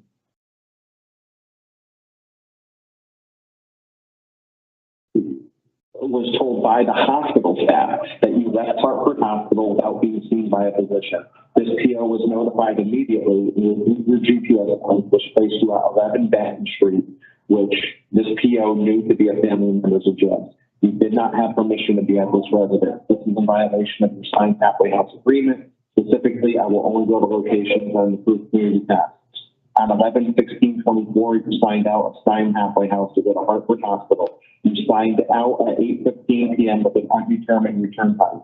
Signed halfway house staff called Hartford Hospital to confirm you were there, and halfway house staff was told by the hospital staff that you left Hartford Hospital without being seen by a physician. This PO was notified and immediately reviewed your GPS points, which placed you at 11 Benton Street, which this PO knew to be a family member's address.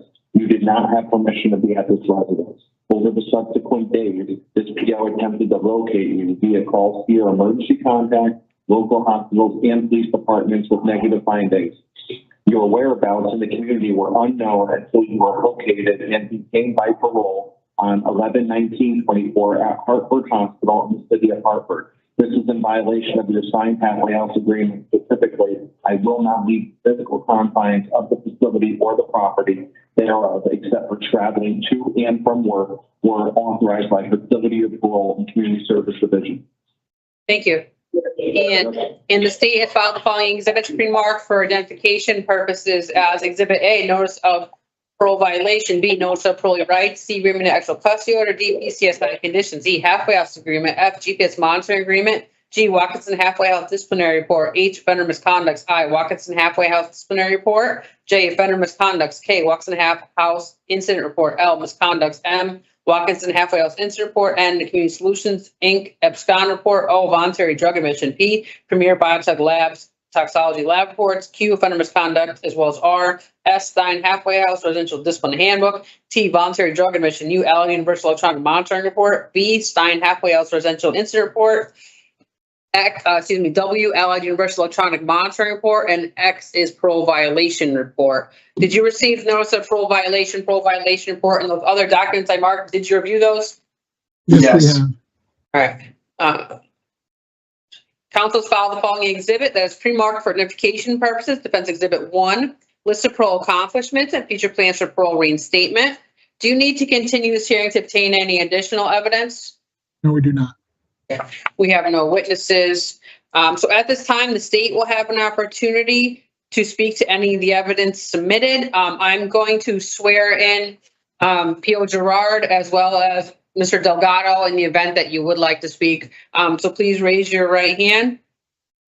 You solemnly swear or solemnly affirm, as the case may be, that the evidence you shall give in this case should be the truth, the whole truth, and nothing but the truth, so help you God, upon penalty of perjury? Yes. Yeah. Okay.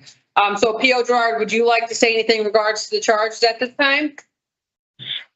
Yeah, I'd like to say that I know that the offender had a prison sentence prior to release, and I think given the opportunity out in the community, showed on multiple occasions that he was unable to follow his conditions of parole or his halfway house agreement.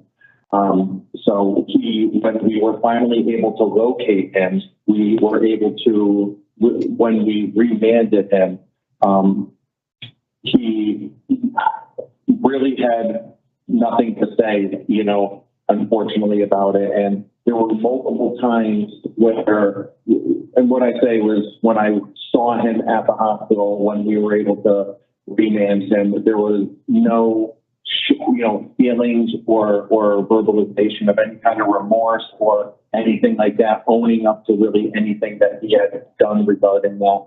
And over the case of his time at the halfway houses, the prior PO and myself had numerous conversations with him about maintaining his composure and making sure that he was able to follow the halfway house rules. And each and every time we spoke with him, he assured us he completely understood what we were saying. He assured us there would not be an issue. He would be fine. He would not be unaccountable. And he continued to just deviate and be unaccountable in the community.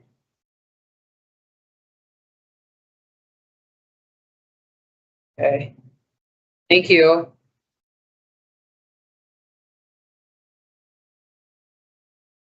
Okay, it's now defense opportunities like to speak at this time regarding the charges. Yes. Yes, please. My client was monitored in the community for approximately 7 or 8 months.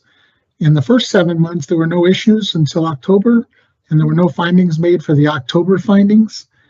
And then on 11/12, he went to the hospital, and then afterwards, without seeing the physician, he went to his family's house.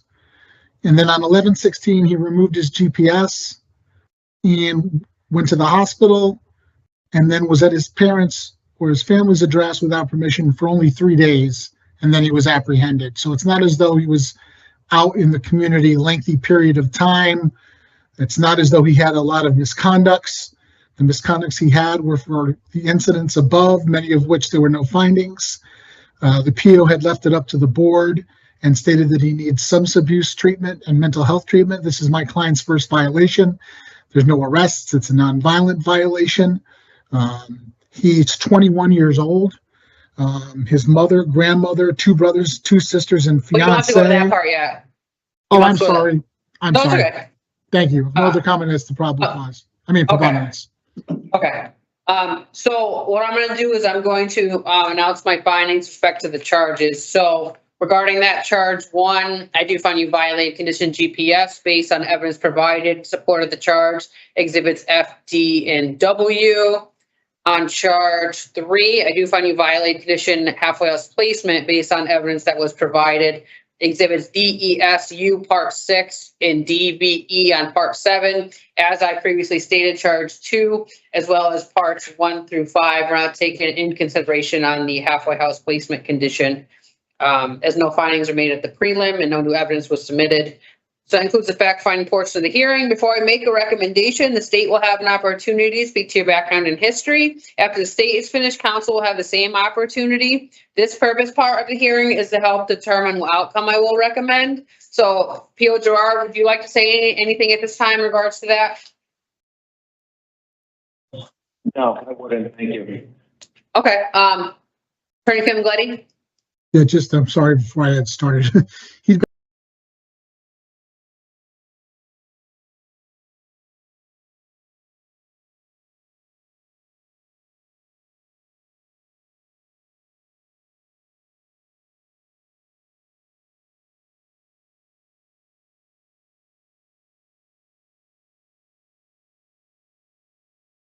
been on parole for about 7 or 8 months. Then these incidents occurred. Nonviolent, went to his family's house. He wasn't at liberty for a long period of time. He's 21. His support's from his mother, grandmother, 2 brothers, 2 sisters, fiance, and he had been working since he's 13 years old with Alberto Rivera of Compass Youth. He also, his mother is also a recovery coach for CCAR. He had been offered jobs at Amazon, Stop and Shop, and Snipes, but the halfway house denied them due to the distance. He has worked at the Village in the past. He was scheduled for a psychological evaluation, and then he was remanded. He spoke daily to his recovery coach, Bryant, through CCAR. He wishes to obtain his GED, work with CCAR, and his Compass coach. He has a job waiting for him at FedEx. He wishes to be placed in a reach bed in Hartford. He's in school currently for his GED, and he suffers from kidney issues. This is his first violation. I don't believe he's been incarcerated now for over 2 months. I don't believe further incarceration is necessary or appropriate to rehabilitate him. I ask that he be released at that February date, the next possible date. Thank you for your time and consideration. Thank you. So I'll be right with you with my recommendation.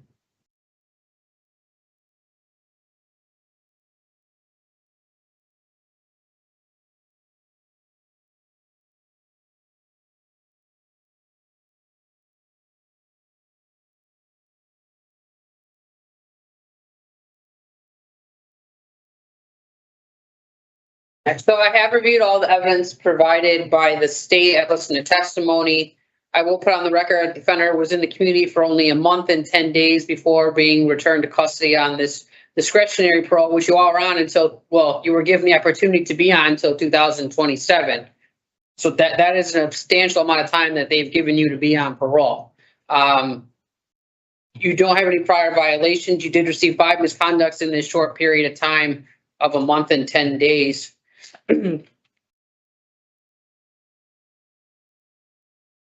Based on this information, including the no findings that I made, I'm going to recommend that parole be revoked to be re-paroled for March 19th of 2025. It's about a 4-month period of confinement as a sanction.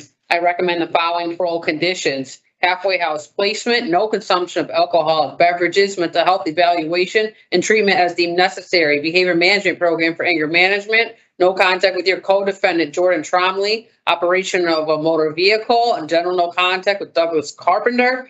I'm presenting your case to the board on February 13th. So the board can agree with me. They can make a longer sanction. They can also make a shorter sanction as soon as 2/13, or they can revoke discretionary parole.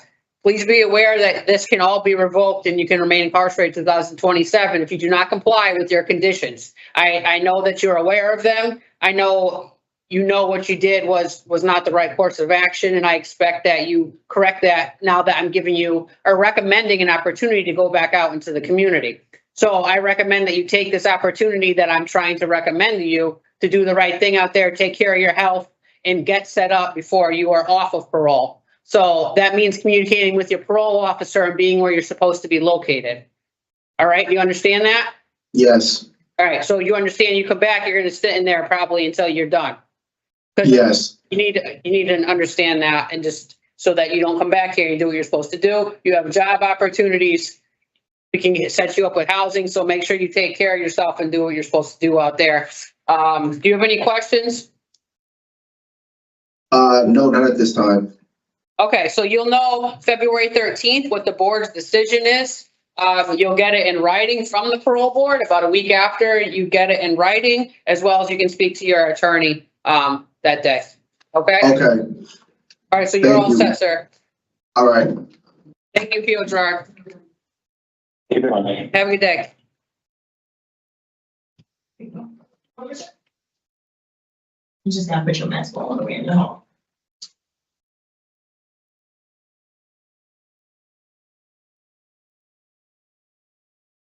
You need to take your mask off.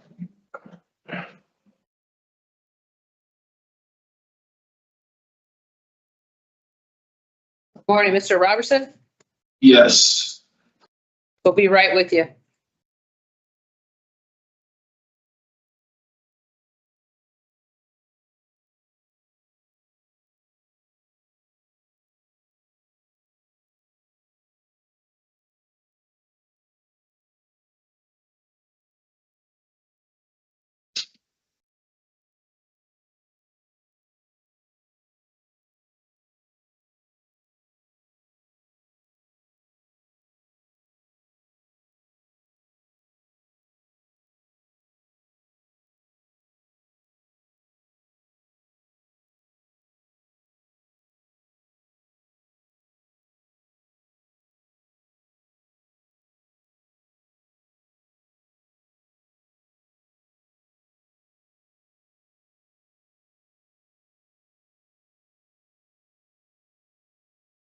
Okay, so we're going to get started with your revocation hearing.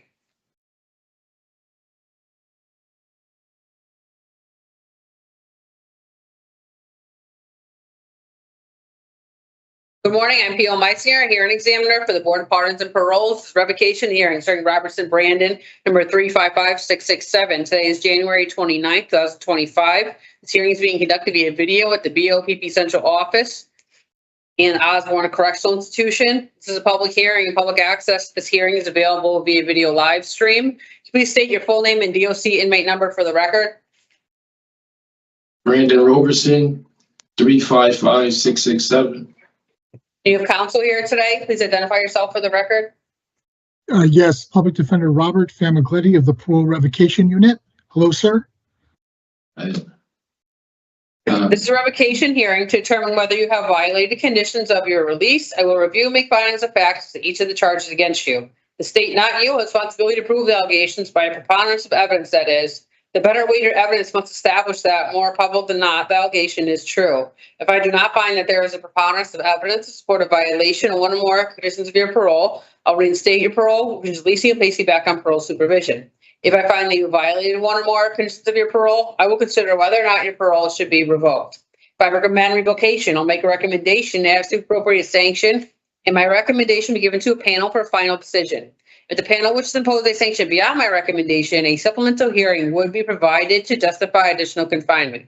So this is the procedure for today. I'm going to read you your rights. Then we will review the parole violation charge the state appeal is bringing against you. I will review and identify exhibits filed for the record.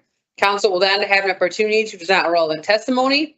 After considering all the evidence presented, I'll announce my findings. If I find you violated one or more conditions of your parole, counsel will have an opportunity to speak to your background and history. Do you have any questions about the purpose or procedure? No. Your important rights today: the right to have an attorney present. You have counsel here. You have a right to receive the written notice of charges of violation. Did you receive the written notice? Yes. You have a right to view the evidence against you before the hearing. You have a right to submit evidence in support of your case. At this hearing, you have a right to call and examine voluntary witnesses and cross-examine adverse witnesses. Do you understand these rights and are you ready to move forward? Yes.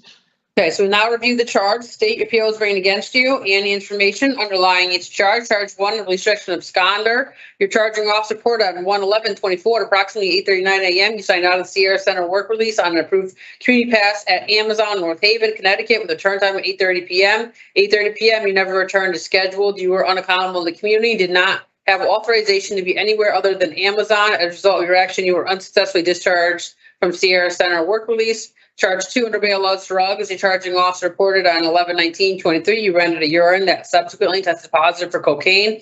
Charge 3 under additional conditions, no consumption of alcoholic beverages. Your charging officer reported on 11/19/23 you rendered a urine that subsequently tested positive for alcohol.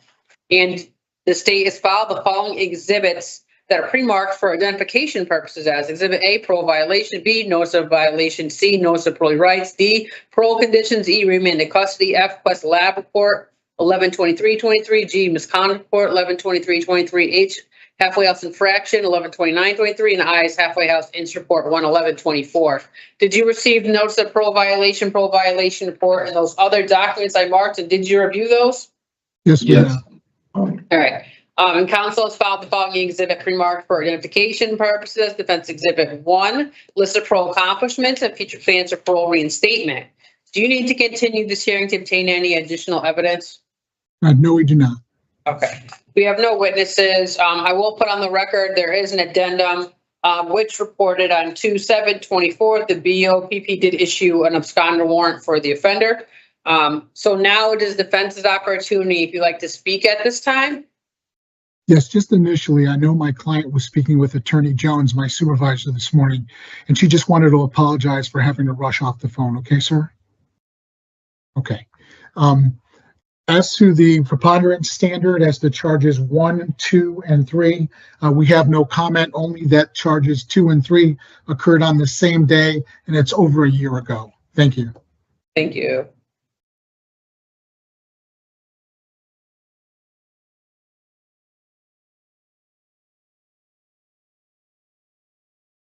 All right, so what I'm going to do next is I'm going to announce my findings. So on that charge 1, I do find you violated condition, absconder based on a warrant being issued by the BOPP and evidence that was provided in support of that charge, which is exhibits A, D, H, and I. On charge 2, I find you violated conditional bail laws drugs based on evidence that was provided, which is exhibits A through D, in particular F and G. On charge 3, I do find you violated condition, additional board condition, no consumption of alcoholic beverages based on evidence that was provided, which is exhibits D, F, and G. That concludes the fact-finding portion of the hearing. Before I make a recommendation, council will have an opportunity to speak to your background and history. This purpose part of the hearing is to help determine what outcome I will recommend. So if you would like to at this time. Yes. My client has lived a very traumatic life, unfortunately. He is 33 years of age. The underlying crime was committed when he was just 19 years of age. And it occurred in 2011. In 2011, I see he's getting very emotional now. I'm sorry, sir, to have to go through all of this. But in 2011, both his mother and young brother were killed in a house fire. That's the year that he committed the instant offense, that he's on parole. He received 6 years to serve, 8 years special parole. He never really had time as he went to jail, and he stayed in jail for up to 6 years, and then he's been on this parole to cope with that loss. His support system is cousins, nieces, nephew, and friends. He has a 17-year-old daughter in New York who he wishes to regain connection and visitation with. He's been alone most of his life as a result of the loss, and he was a young kid. He started using drugs at the age of 12, alcohol at 13. He was in special education courses, but did well when he was in a specific support school through 10th grade. He only received one misconduct while on this period of parole, and that was for the positive urine. His PO is recommending a year. I know he absconded. I know there's a history of absconding, but I only believe that that would be punitive. I believe what my client needs is treatment, therapy. I don't believe warehousing him in jail is going to accomplish anything. He's been in jail for a significant portion of his youth.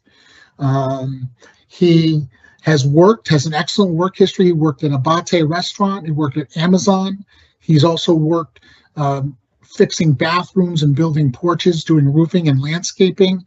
He worked at Town Fair Tire, Costco.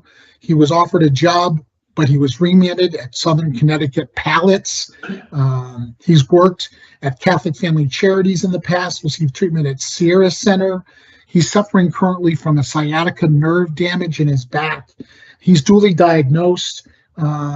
He wishes to be placed in a halfway house in Middletown and study business, sales, and he enjoys studying history. He's worked in the past with the Urban League, and he wishes to connect with them and get his job back at Amazon. As I stated, this is an absconding with one positive drug use that's over a year ago. My client has not committed any crimes since 2011. He's not a violent man. He was a young youth coping with his problems, which led to his underlying crime.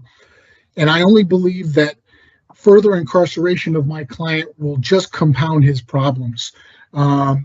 He wrote us a letter, and I just want to quickly read it.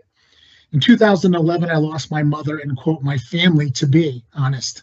I never thought I would spend 13 years of my life in jail. I never thought I would be homeless. Just thinking about all this gets me in tears. I take full responsibility for my actions. I'm not a violent inmate or a violent person at all. Since 2011, I have committed any crimes or picked up any new charges in over 13 years. Throughout my 6 to 7 years on special parole, I obtained over 6 jobs. Amazon, roofing job, hands down have been my favorite 2 out of the 6. Due to me not having any charges, I'm begging for immediate release. I have a definite sponsor, and I still have my jobs when I'm released. If I'm not given immediate release, can I please be considered for 90 days in some type of program in the community? I appreciate you for taking the time to read this letter. I just want to echo the sentiments that I don't think jail is going to rehabilitate or help or protect the community in any way, shape, or form for my client. And I think it's in the interest of justice to release him shortly. Thank you for your time and consideration. Do you have anything to say, sir? I appreciate speaking on my behalf.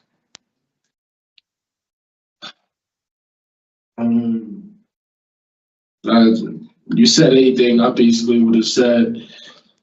I appreciate it. I'm just emotional right now.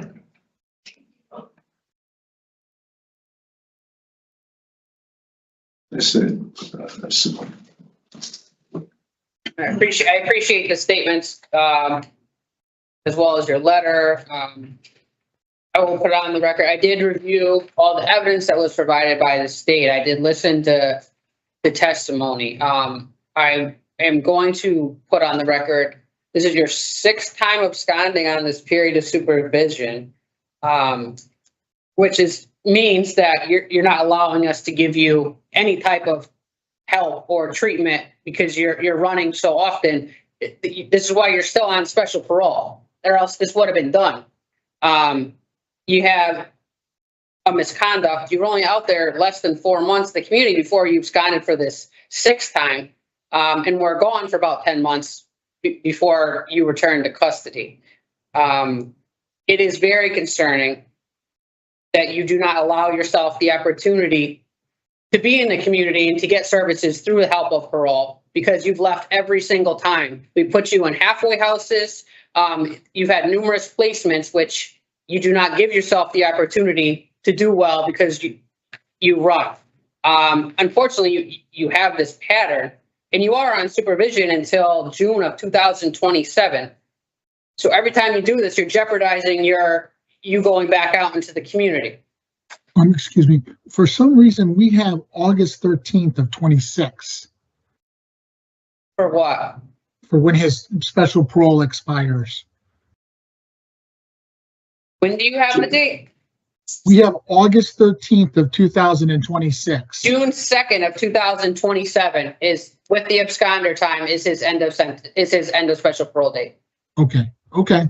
Thank you. So every time you leave, your sentence gets long or your special parole gets extended every time. So that is why I'm trying to say you're still on special parole till June 2nd of 2027 now, including the new absconder time that you just accrued.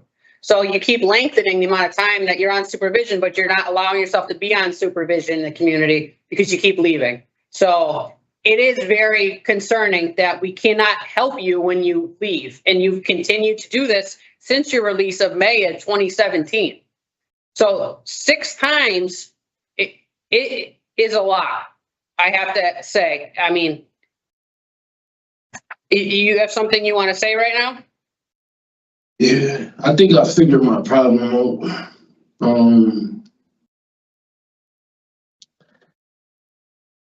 I remember when my mother was alive and she visited me when I was in missing youth, and she was telling me how my cousins was using pills, and I just remember telling her, like, they're using pills. And then I was released, and my mother's situation took place. And that was the first time I used cocaine.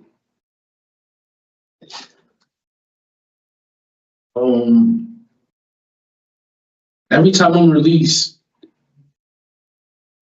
on parole, as soon as I get frustrated in the halfway house and I use weed, and then I use alcohol, and then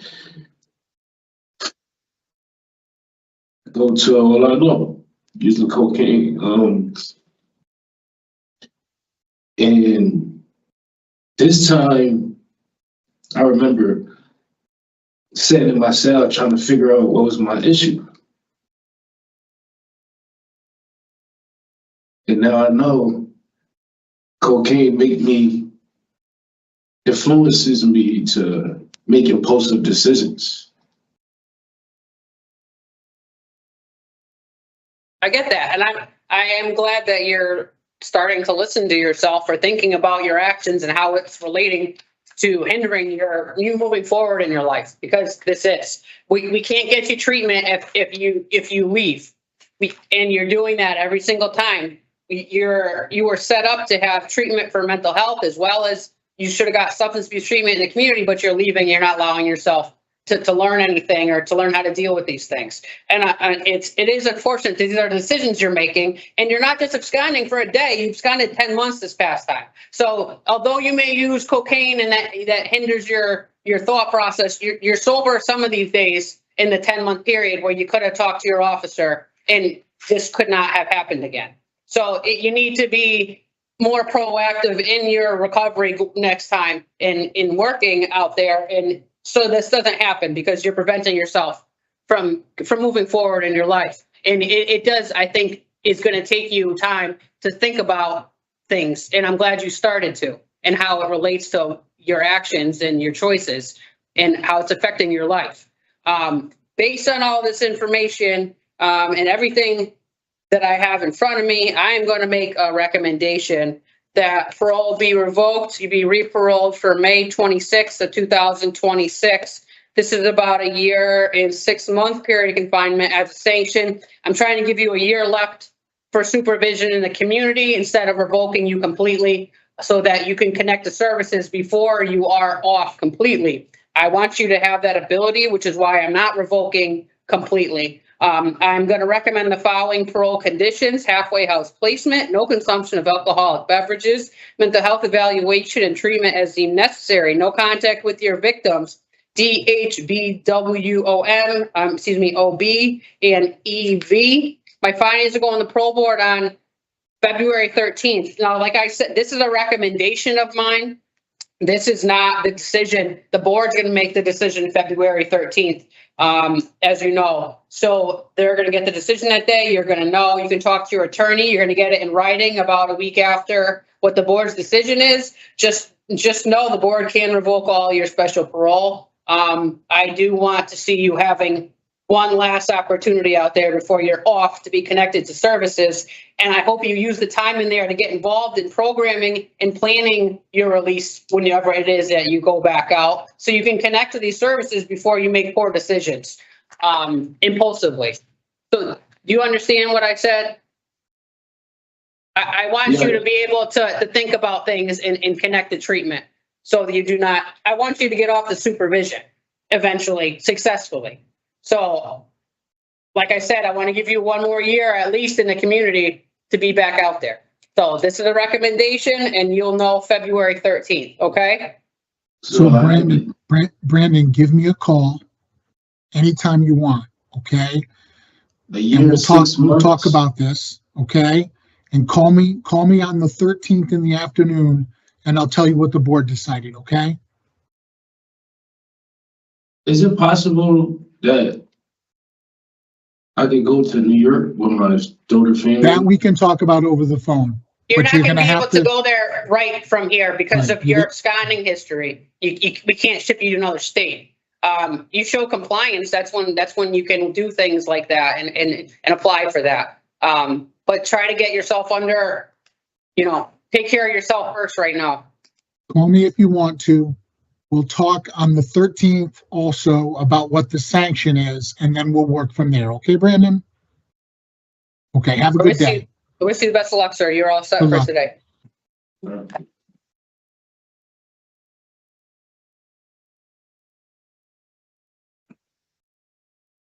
Thank Have a you. good day.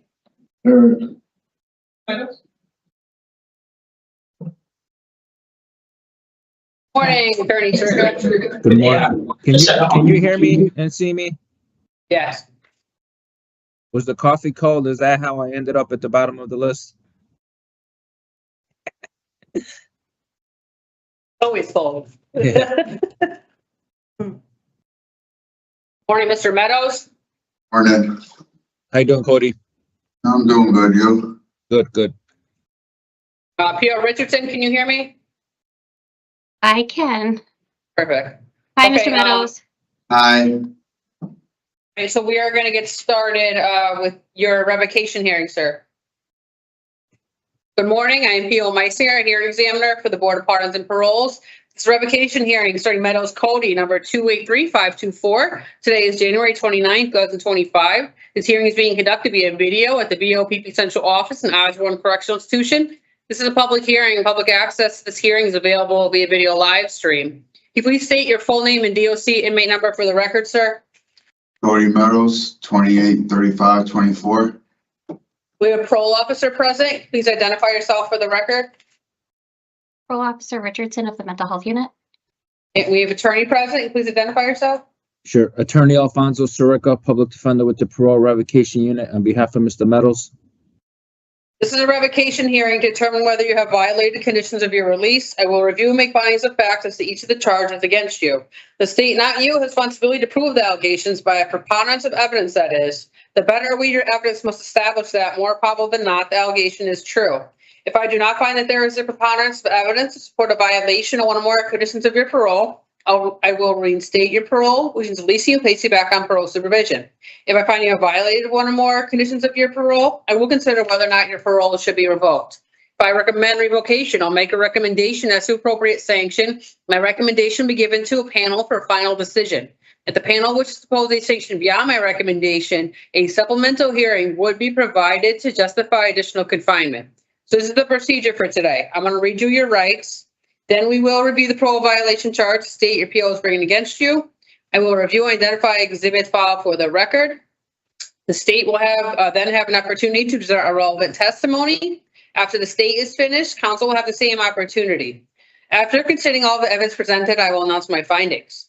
If I find you violated one or more conditions of your parole, the state will have an opportunity to speak to your background and history. After the state is finished, counsel will have the same opportunity. Do you have any questions about the purpose or procedure? No. Okay. Your important rights today, the right to have an attorney present. You have counsel here. You have a right to receive the written notice of charges of violation. Did you receive the written notice? Yes.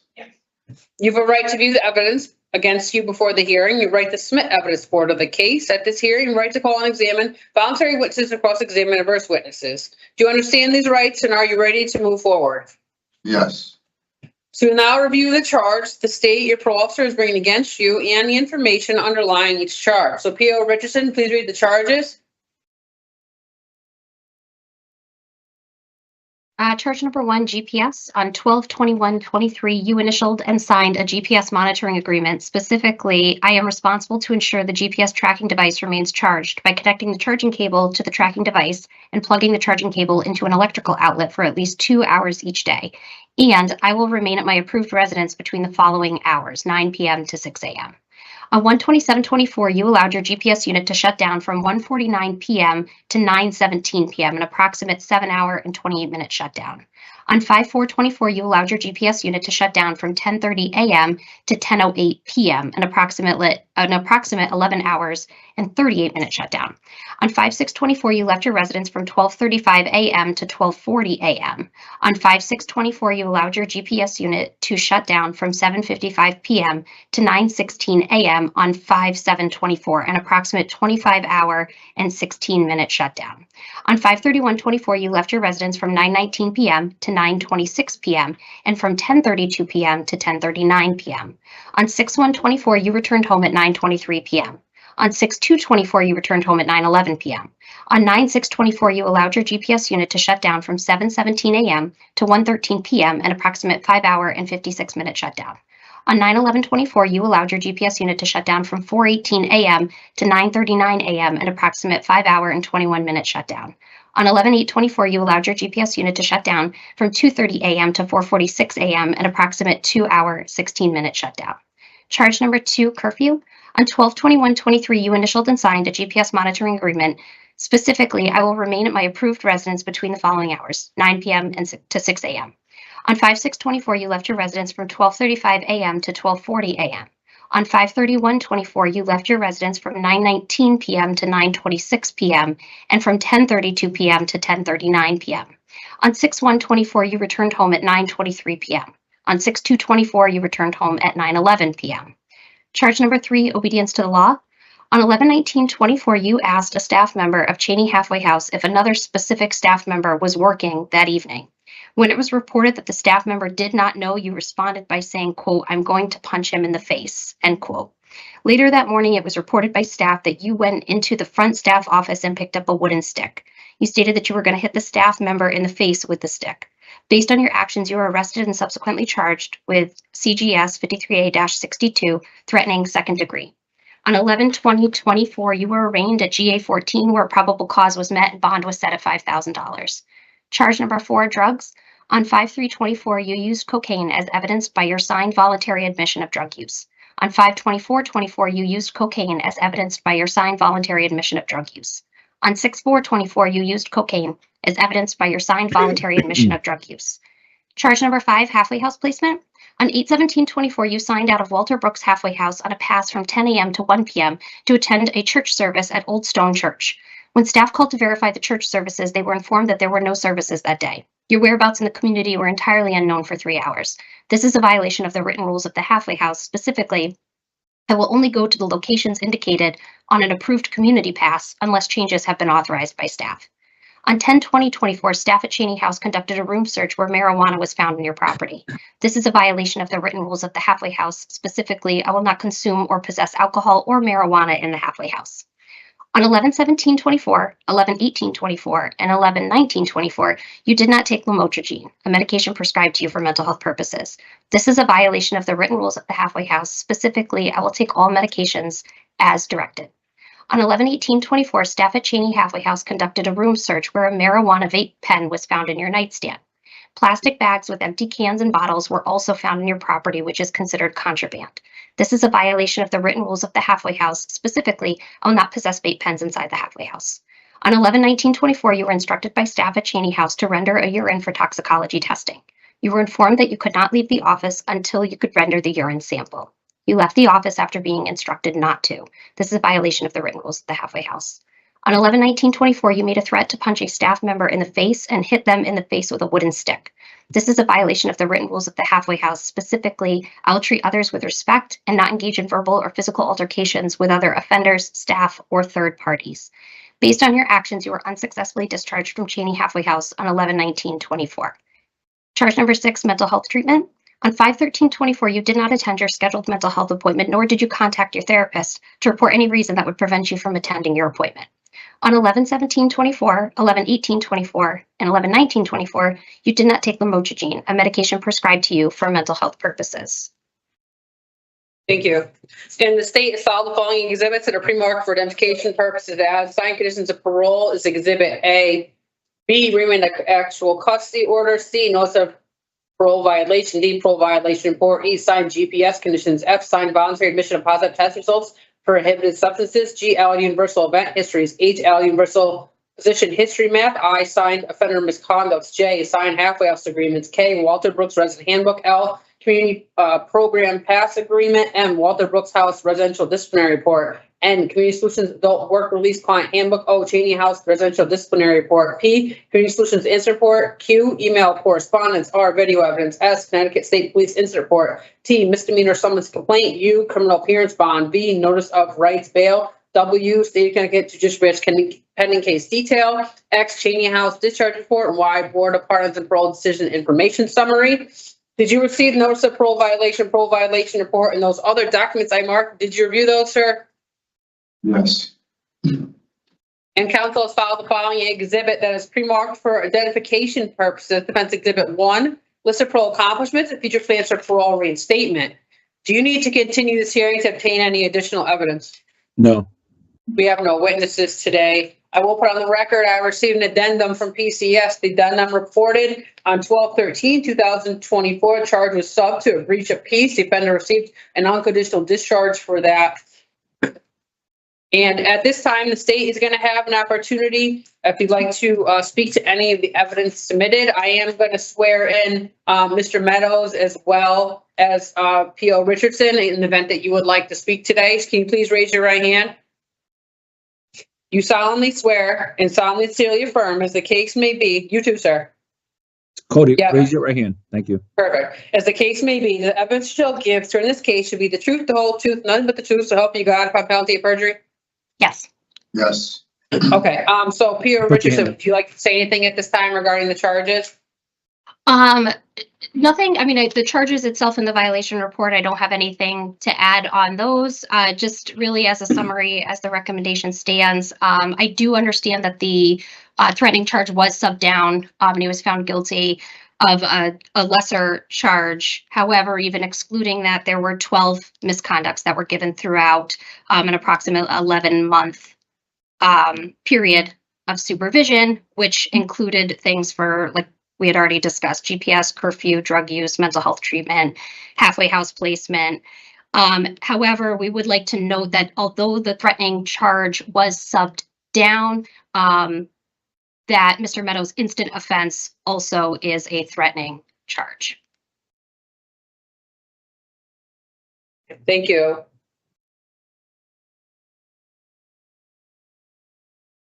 All right, is now defense's opportunity. If you'd like to speak to any of the evidence submitted. Yes, thank you. Mr. Meadows, just a couple quick questions. Do you recall the time frame where you were in the Apt Foundation? What's your recollection of when you were inpatient for approximately 28 to 30 days? As far as the inpatient program you did? Oh, the App Foundation? Yes. I was there for 31 days. Do you recall when you were there? Was it June or July? Okay. All right. And Peel, Richardson, is that correct that he did complete somewhere during that period of supervision? Yes, I do. Okay. Sorry, yeah, I was going to say, I do have the dates if you would like them. Okay, yeah, I have. The issue is when I spoke to Mr. Meadows, I think the time frame was a little off. I do have the documents with the exact dates, June 12th, 2024 to July 12th, roughly. Is that correct, Peel Richardson? That is correct, okay. and I can confirm it was a successful discharge. Yep. Okay, all right, thank you. Yeah. All right.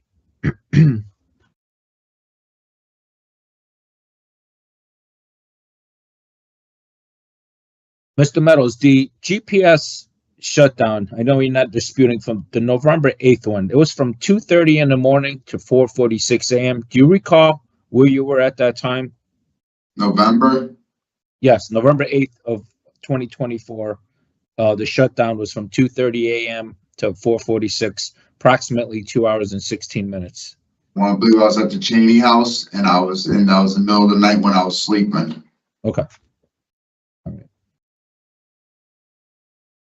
The charge in court that was substituted down, I just want to add, I know it's not in the addendum because it doesn't actually get entered into the system. It was an Alford plea in court. I did receive that information from his attorney.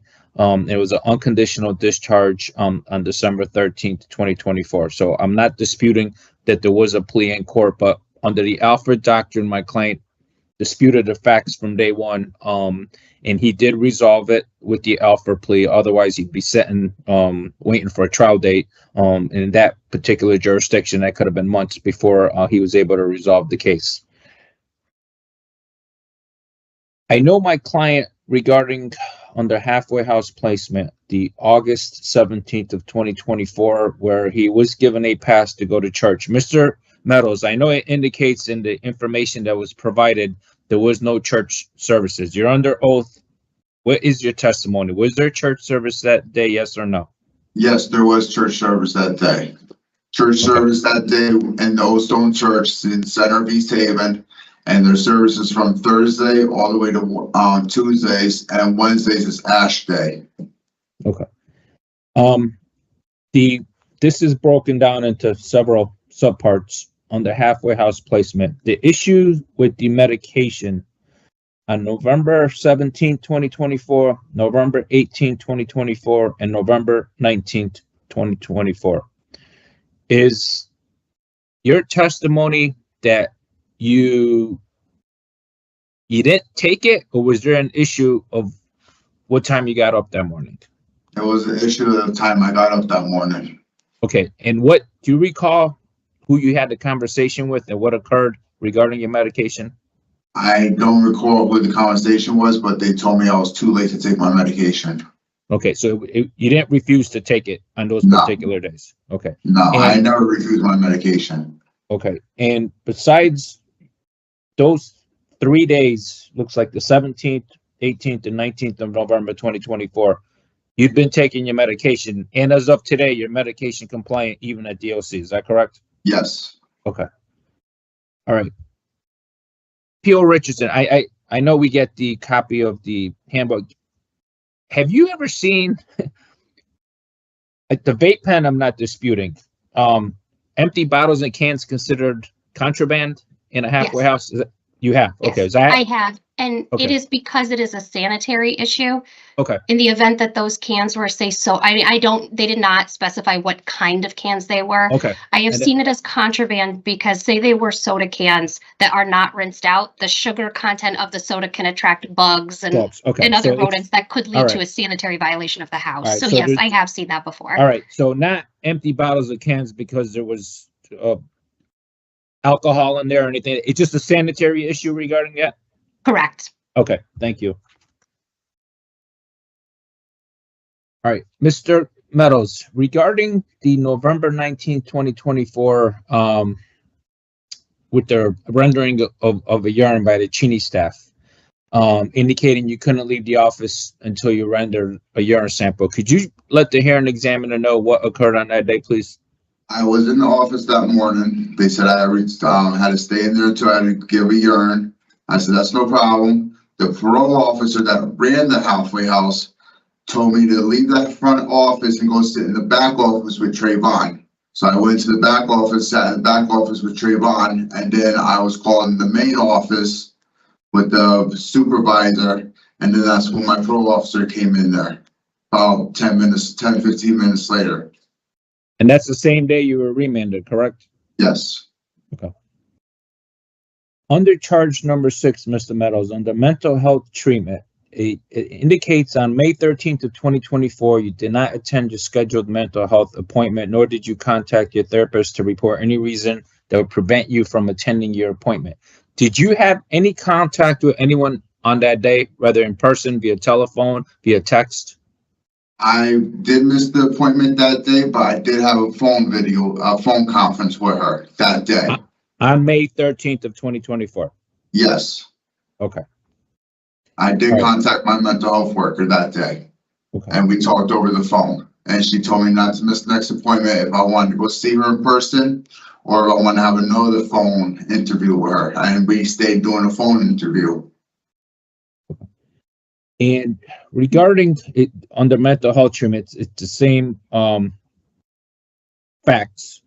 The November 17th, November 18th, and November 19th of 2024 regarding his medication. My understanding after speaking to my client is he woke up late that morning. That was the reason for those 3 occurrences. I don't have any other comments regarding the first part of the hearing. Obviously, I do want to be heard about his background. I just want to point out, P.O. Meisinger, it's important to note the offer plea in court, and also as P.O. Richardson indicated, during that period where he was having some issues, he did take advantage to successfully complete the app foundation during that time frame. Okay, thank you. Yes, sir. Can I say one more thing? Go ahead. Regarding which part? Did, my domestic violence class, I did complete that too. That's going to come out in your background at the second part of the hearing coded. Yeah. This is just the first part, as I indicated, just to do with the charges. All right, thank you. So I'll be right with you with my findings. All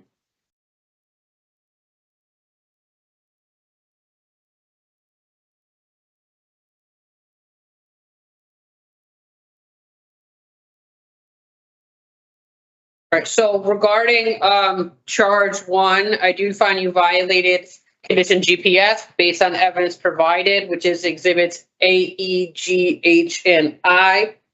On charge 2, I find you violated condition curfew based on evidence provided, which is exhibits A, E, G, H, and I. On charge 3, I find you violated condition obey all laws, obedience to the law based on your conviction of breach of peace and receive the sentence of unconditional discharge, as well as exhibits that were provided A, D, S, and P. On charge 4, I find you violate condition drugs based on evidence provided A, I, and E. On charge 5, I find you violate condition halfway house placement based on evidence that was provided, which is exhibits A, J, I, L, M, P, O, Q, and S through X. On charge 6, I find you violate condition mental health treatment based on evidence provided, which is exhibits A, I, and Q. So that includes the fact-finding portion of the hearing. Before I make a recommendation, the state will have an opportunity to speak to your background and history. After the state is finished, you will have the same opportunity. This purpose part of the hearing is to help determine what outcome I will recommend. So P.O. Richardson, would you like to say anything? No, nothing in addition, just that we, tried our best to work with Mr. Meadows. Unfortunately, when a new arrest comes in, our hands are sort of tied, but prior to that, he was issued 12 misconducts for other various technical charges. Thank you. And so is now council's opportunity if you'd like to. Thank you. Yeah, on behalf of Mr. Meadows, my client is 41 years old. He does have 5 children. I understand there were some misconducts along the way.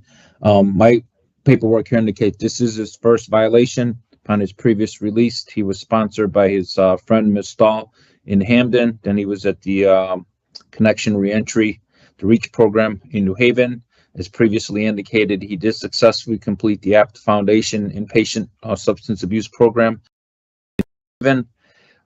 He did was just prior to his remand, the OSHA flagging and forklifting program at Capital Force Partners, Best Chance for Second Chance in Hartford. He did report to us he was receiving medication management services from a private psychiatrist in West Haven, and established his care services in Hartford. He is currently medication compliant, as I indicated. He did list a sponsor. I provided you with her name and a phone number, but it appears she's in transition as far as moving, and as a backup plan, he'd be like to be placed at the Connection Reentry Assisted in the REACH program in New Haven. He does want to finish up that OSHA flagging and forklifting certification. It's also indicated to us through one of his friend's mother. She's a general manager at Valvoline. He has potential work lined up, and he's obviously amenable to any treatment recommendation. Mr. Meadows, the earlier comment you made regarding the completion of the domestic, can you just elaborate on that? I completed the domestic violence class November 12th of 24. 24. Okay. Thank you. I don't have anything else to add. Thank you.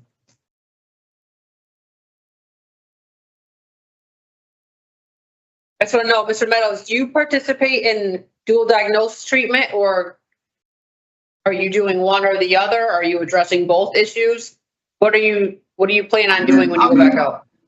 What I plan on doing, I want to finish the OSHA, the flagging. Well, I mean regarding mental health and substance abuse treatment. Yeah. I see a mental health worker and I see a scriber for my meds. Okay, so are you going to continue addressing your substance abuse issue in the community? Yes. Through doing what? Through mental health. Okay.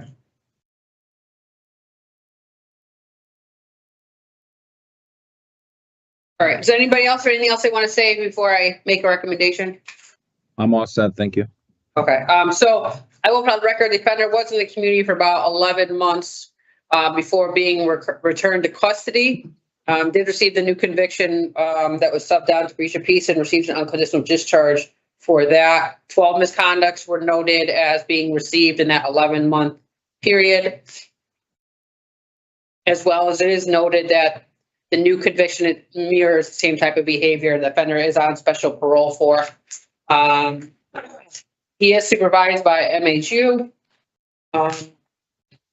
Based on this information, I am going to recommend that parole be revoked to be re-paroled for March 19th of 2025. It's about a 4-month period of confinement as a sanction. I recommend the following parole conditions: halfway house placement, no consumption of alcoholic beverages, behavior management program for domestic violence. You did say you completed that, so I am recommending anger management programming, mental health treatment, and medication compliance, no contact with your victim, BD, HDM, and DDM. My findings and go to the recommendations going to the parole board February 13th. So the parole board is going to make the final decision on that day. So they can agree with me for March 19th. They can let you out sooner if they want, and they can also hold you in longer. If they want to hold you in longer, they would let you know, and then you'd come back and talk to the parole board if they did want that. Just so you know, that's a possibility. Do you have any questions? No, ma'am. So you're gonna get a notice from us that's gonna say what the board's decision is about a week after February 13th. You can also speak to your attorney to find out what happened with the parole board, okay? Okay. If I may peel myself. So Cody, it takes about a week to 7 days for us to get the decision in writing. If you call our office on Friday, February 14th, one of my secretaries can tell you over the phone. We get an email without the written report that indicates whether the board adopted it or not. So if you can get a legal call in, just speak to one of my secretaries on the 14th. We can tell you prior to it being issued in writing, okay? Okay. All right, I good got luck your to number. you. And thank you, P.O. Richardson. Thank you. Have a good day. You're all You set. too. Have a good day, sir. You're all set. Bye. Bye. Thank you, Pierre Richardson.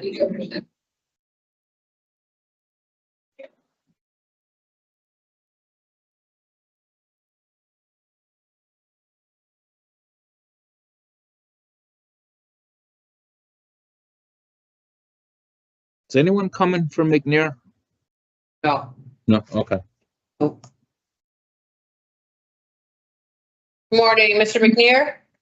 Yes. We're here for Good your morning. revocation hearing. Good morning.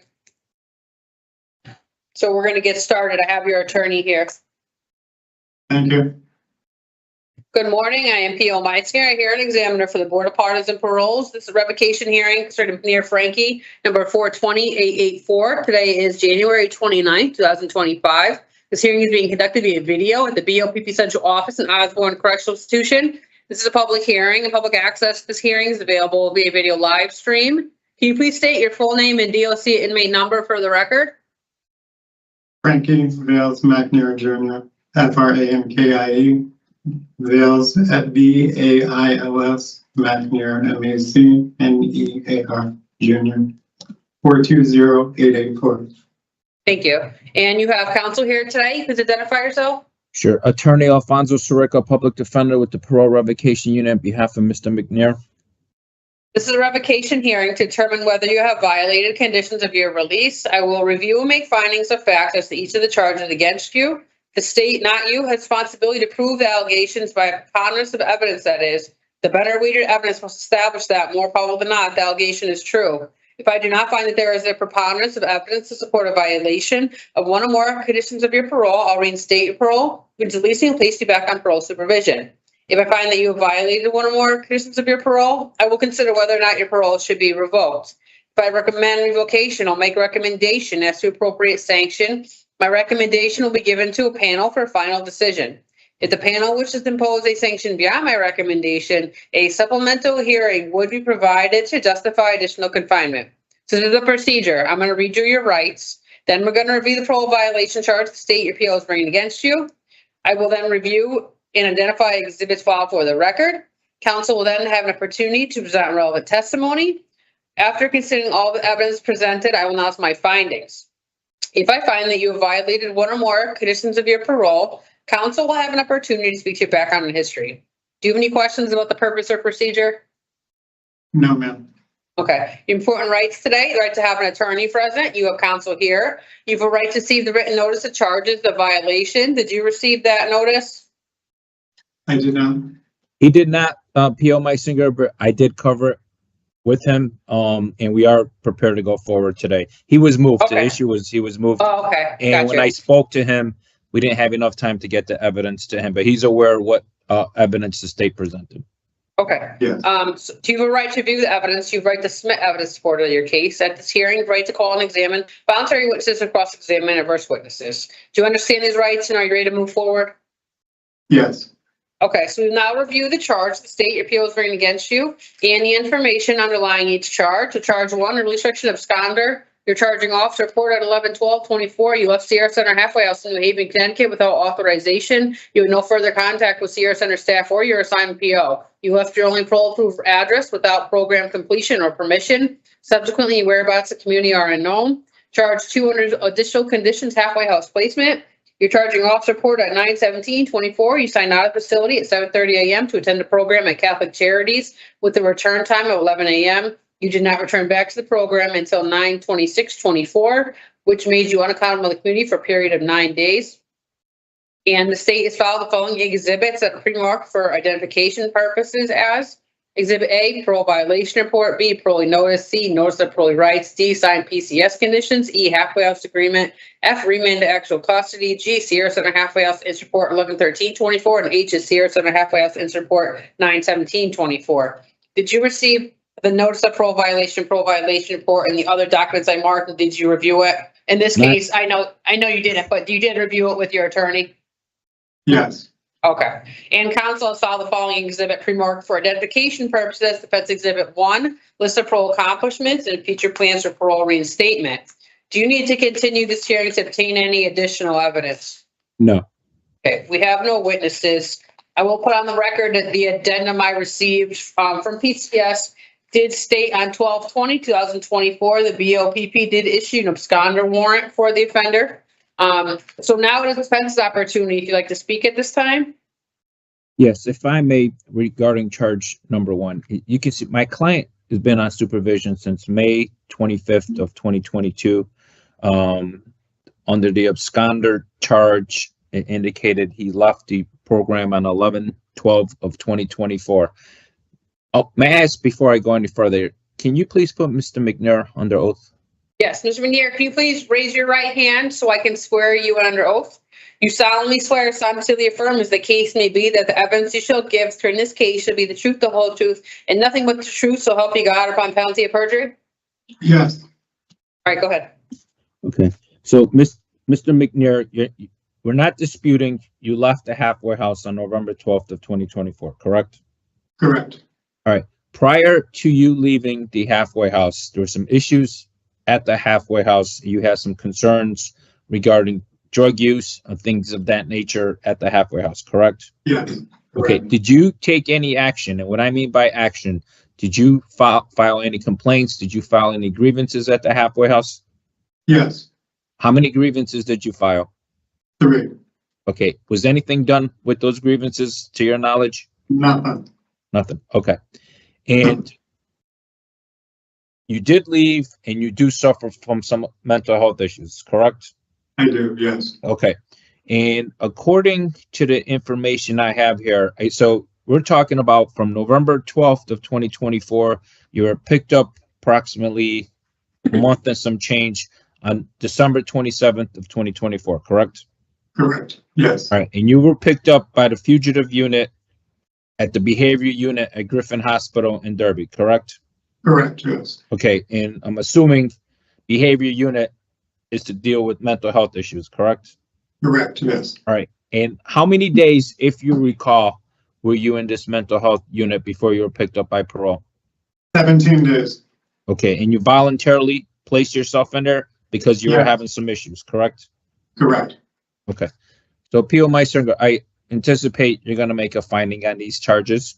I don't have any issues with that. Just wanted to give you a little bit of background.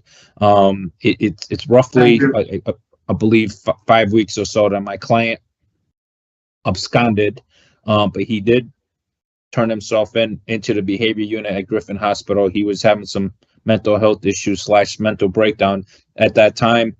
Before leaving, as indicated, he did file 3 grievances at the halfway house. No one followed up with him on any of those 3 grievances. I did speak to Mr. McNeir regarding that. I know there are other mechanisms to deal with, something happening at the halfway house. Primarily, reach out to your parole officer. But like I said, he was having some mental health issues. He did place himself at the hospital, and thankfully there were no new charges along the way. And he had been out since, if my paperwork is correct here, he was on parole since May 25th of 2022. Thank you. Thank you. So what I'm going to do next is I'm going to announce my findings. So regarding that charge 1, I do find you violated condition of absconder based on a warrant being issued by the BOPP and evidence that was provided, which is exhibits A, D, and G. On charge 2, I do find you violated condition of halfway house placement based on evidence provided in support of the charge, which is exhibits D, E, and H. So that includes the fact-finding portion of the hearing. Before I make a recommendation, council will have an opportunity to speak to your background and history. This purpose part of the hearing is to help determine what outcome I will recommend. So if you would like to at this time. Yes, on behalf of Mr. McNeir, my client is 52 years old. He's been out, as I indicated, since May 25th of 2022. Previously, when he was released, he was at the Connection up until he was remanded on November 12th of 2024. As far as his education, in 2017, he did begin working towards his master's degree at Grand Canyon University. Also, most recently, while on parole, he did report to us he returned to the Cultural Anthropology and Languages program at that university online. He's completed about half of the program and has 6 classes remaining to finish that program. He did previously work as a bus driver, was employed full-time at Amazon in North Haven for about a year, and based on his decline with his mental health issues, he did apply for disability for medical and mental health purposes. He did complete an online interview regarding that. He reported to us he did start outpatient services, weekly individual and group and medication management at Catholic Charities in New Haven. He did begin working with a case manager at the Connection, and was receiving clinical services at CCBH in Danbury, including individual and group therapy. And he did have a clinician by the name of Claire. He also volunteered at the Schubert Theater in New Haven for the past 3 years. He was on the wait list for work and programs since he's been incarcerated. He does work with a rabbi on a weekly basis, and he's reported to us since he's been incarcerated, he's medication compliant. He's interested in being placed in an assisted living facility. It's indicated he does walk with a cane currently. He's looking to be placed in a halfway house. He's in Hartford, I believe, is his first choice, and New Haven is choice number 2. And he does want to finish that master's program at the Grand Canyon University. Thank you. Thank you.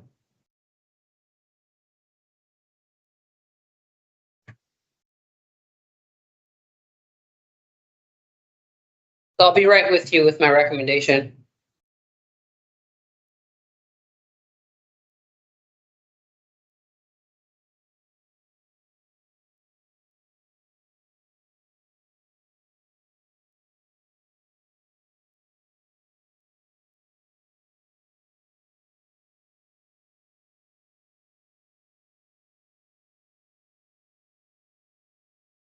All right, so I've listened to testimony. I have reviewed all the evidence from the state. I will put on the record, this is the offender's second time absconding. I previously received a 3-month sanction for the other absconder violation.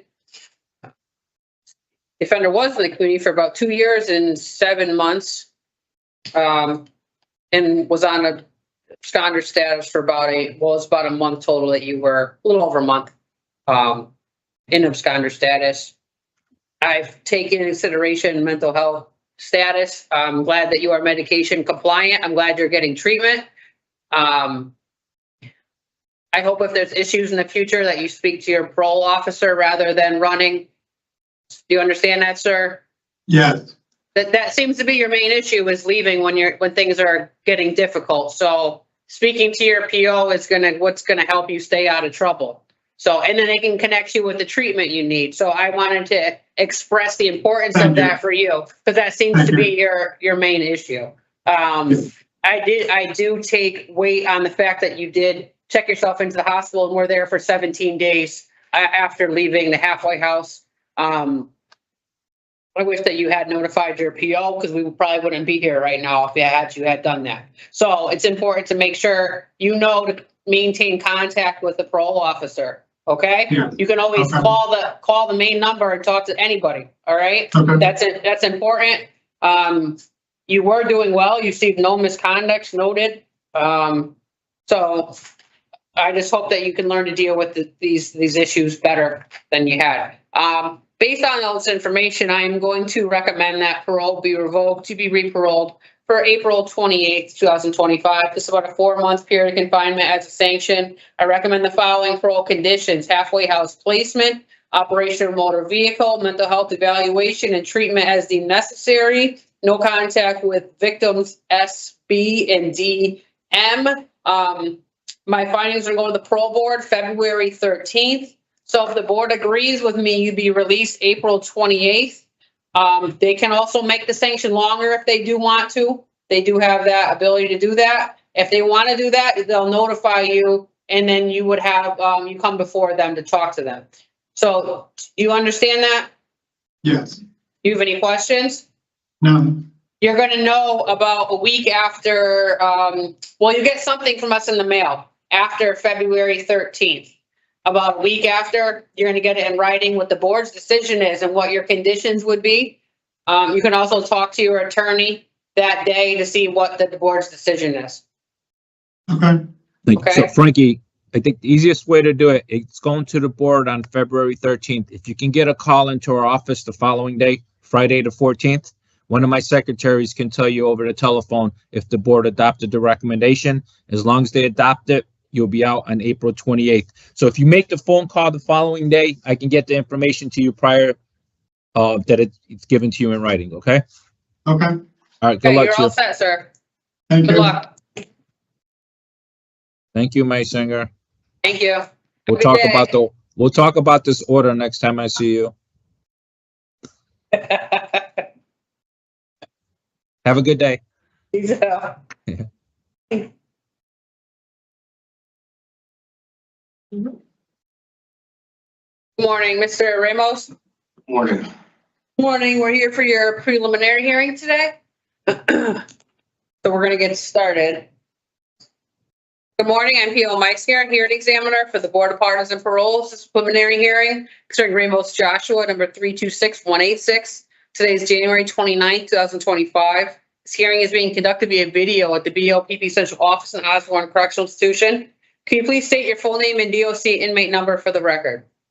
Joshua Ramos, 326186. Okay, this is a preliminary hearing, which the purpose is under Connecticut law to determine if there's probable cause to believe you commit an act that violated the conditions of your parole, determine if the act is sufficiently serious to warrant revocation of your parole, and determine if you should be held in prison pending further proceedings. The state, not you, has the responsibility to show that there is probable cause to believe you violated one or more conditions of your parole. If I do not find probable cause or reinstate your parole, we is releasing and placing you back on parole supervision. If I find probable cause and determine the act is sufficiently serious to warrant revocation, you may be held in prison pending further proceedings.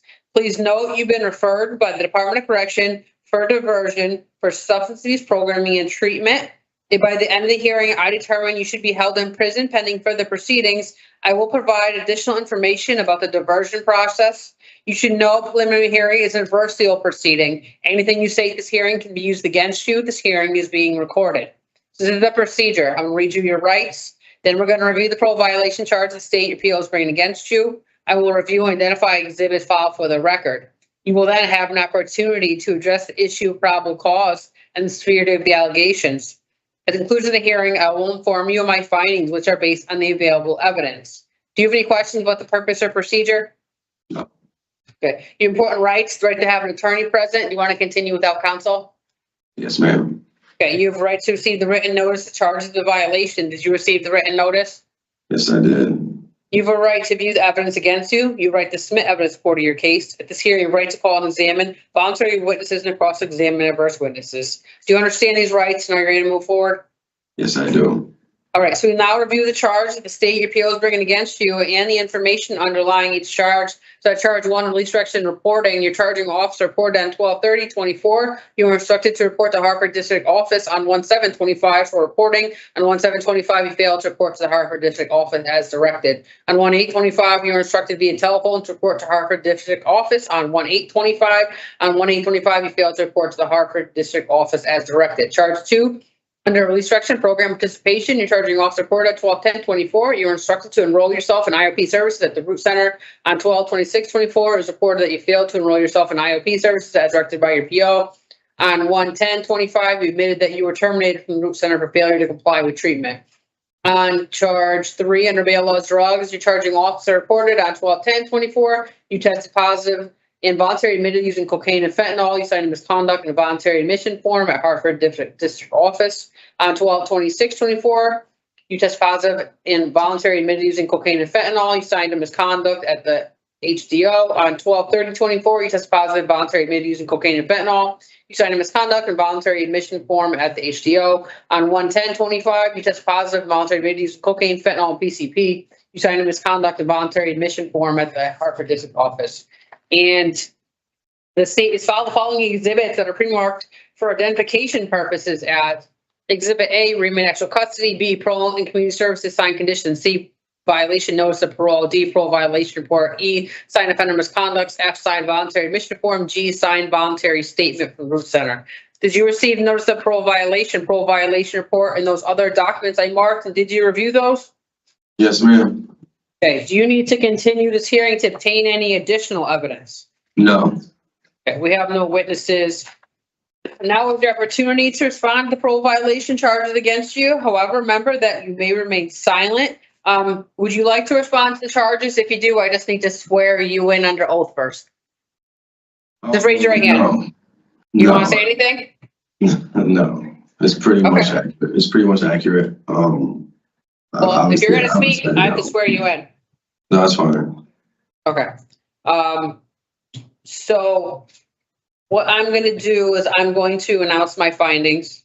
So regarding that charge 1, I do make a finding of probable cause reporting based on evidence presented in support of the violation, which is exhibits B, D, and E. On charge 2, I make a finding of probable cause program participation based on evidence presented, exhibits B, D, E, and G.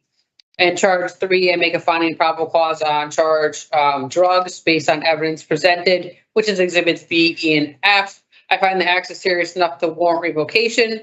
So DOC recommended you for diversion from the revocation process for the top program. That means if you want to participate, apply, and I find that you meet the criteria, I can continue your case while you provide the opportunity to participate in the top program. If you successfully complete the programming and treatment provided, I will dismiss your case and order your parole reinstated.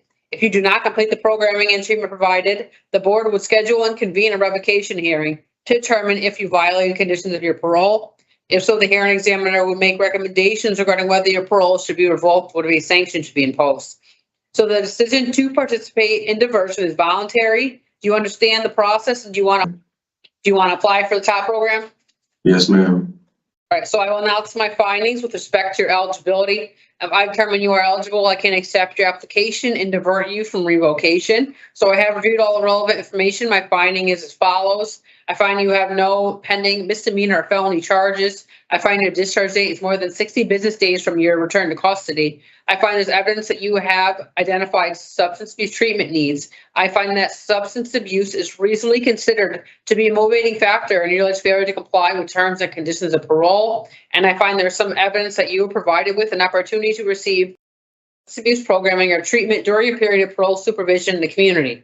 I have determined you are eligible for diversion for substance programming and treatment. Before I accept your application for diversion, I ask that you indicate whether you understand the following by saying yes or no. I understand I will remain incarcerated while I receive programming and treatment, and that parole revocation proceedings may be delayed as a result. Yes. I understand that dismissal of my case and reinstatement to active parole supervision is not guaranteed and is conditioned upon my successful completion of the top program. Yes. I understand that ultimately the DOC will determine whether I have successfully completed the top program. Yes. I understand that my participation in this process is completely voluntary. Yes. Okay, so your application for diversion is granted. You're placed in the treatment program by DOC and diverted from revocation for no more than 60 business days. So upon completion, I will be notified and I will reinstate your parole. If you get kicked out or anything like that happens, you would have a revocation hearing scheduled. Okay, so I wish you the best of luck and I hope you get something out of the program. Okay. Thank you. Thank you so much.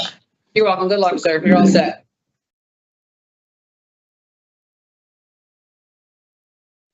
Yeah, All right, you guys, just have that 3 was minutes. going to be the last hearing for Connecticut.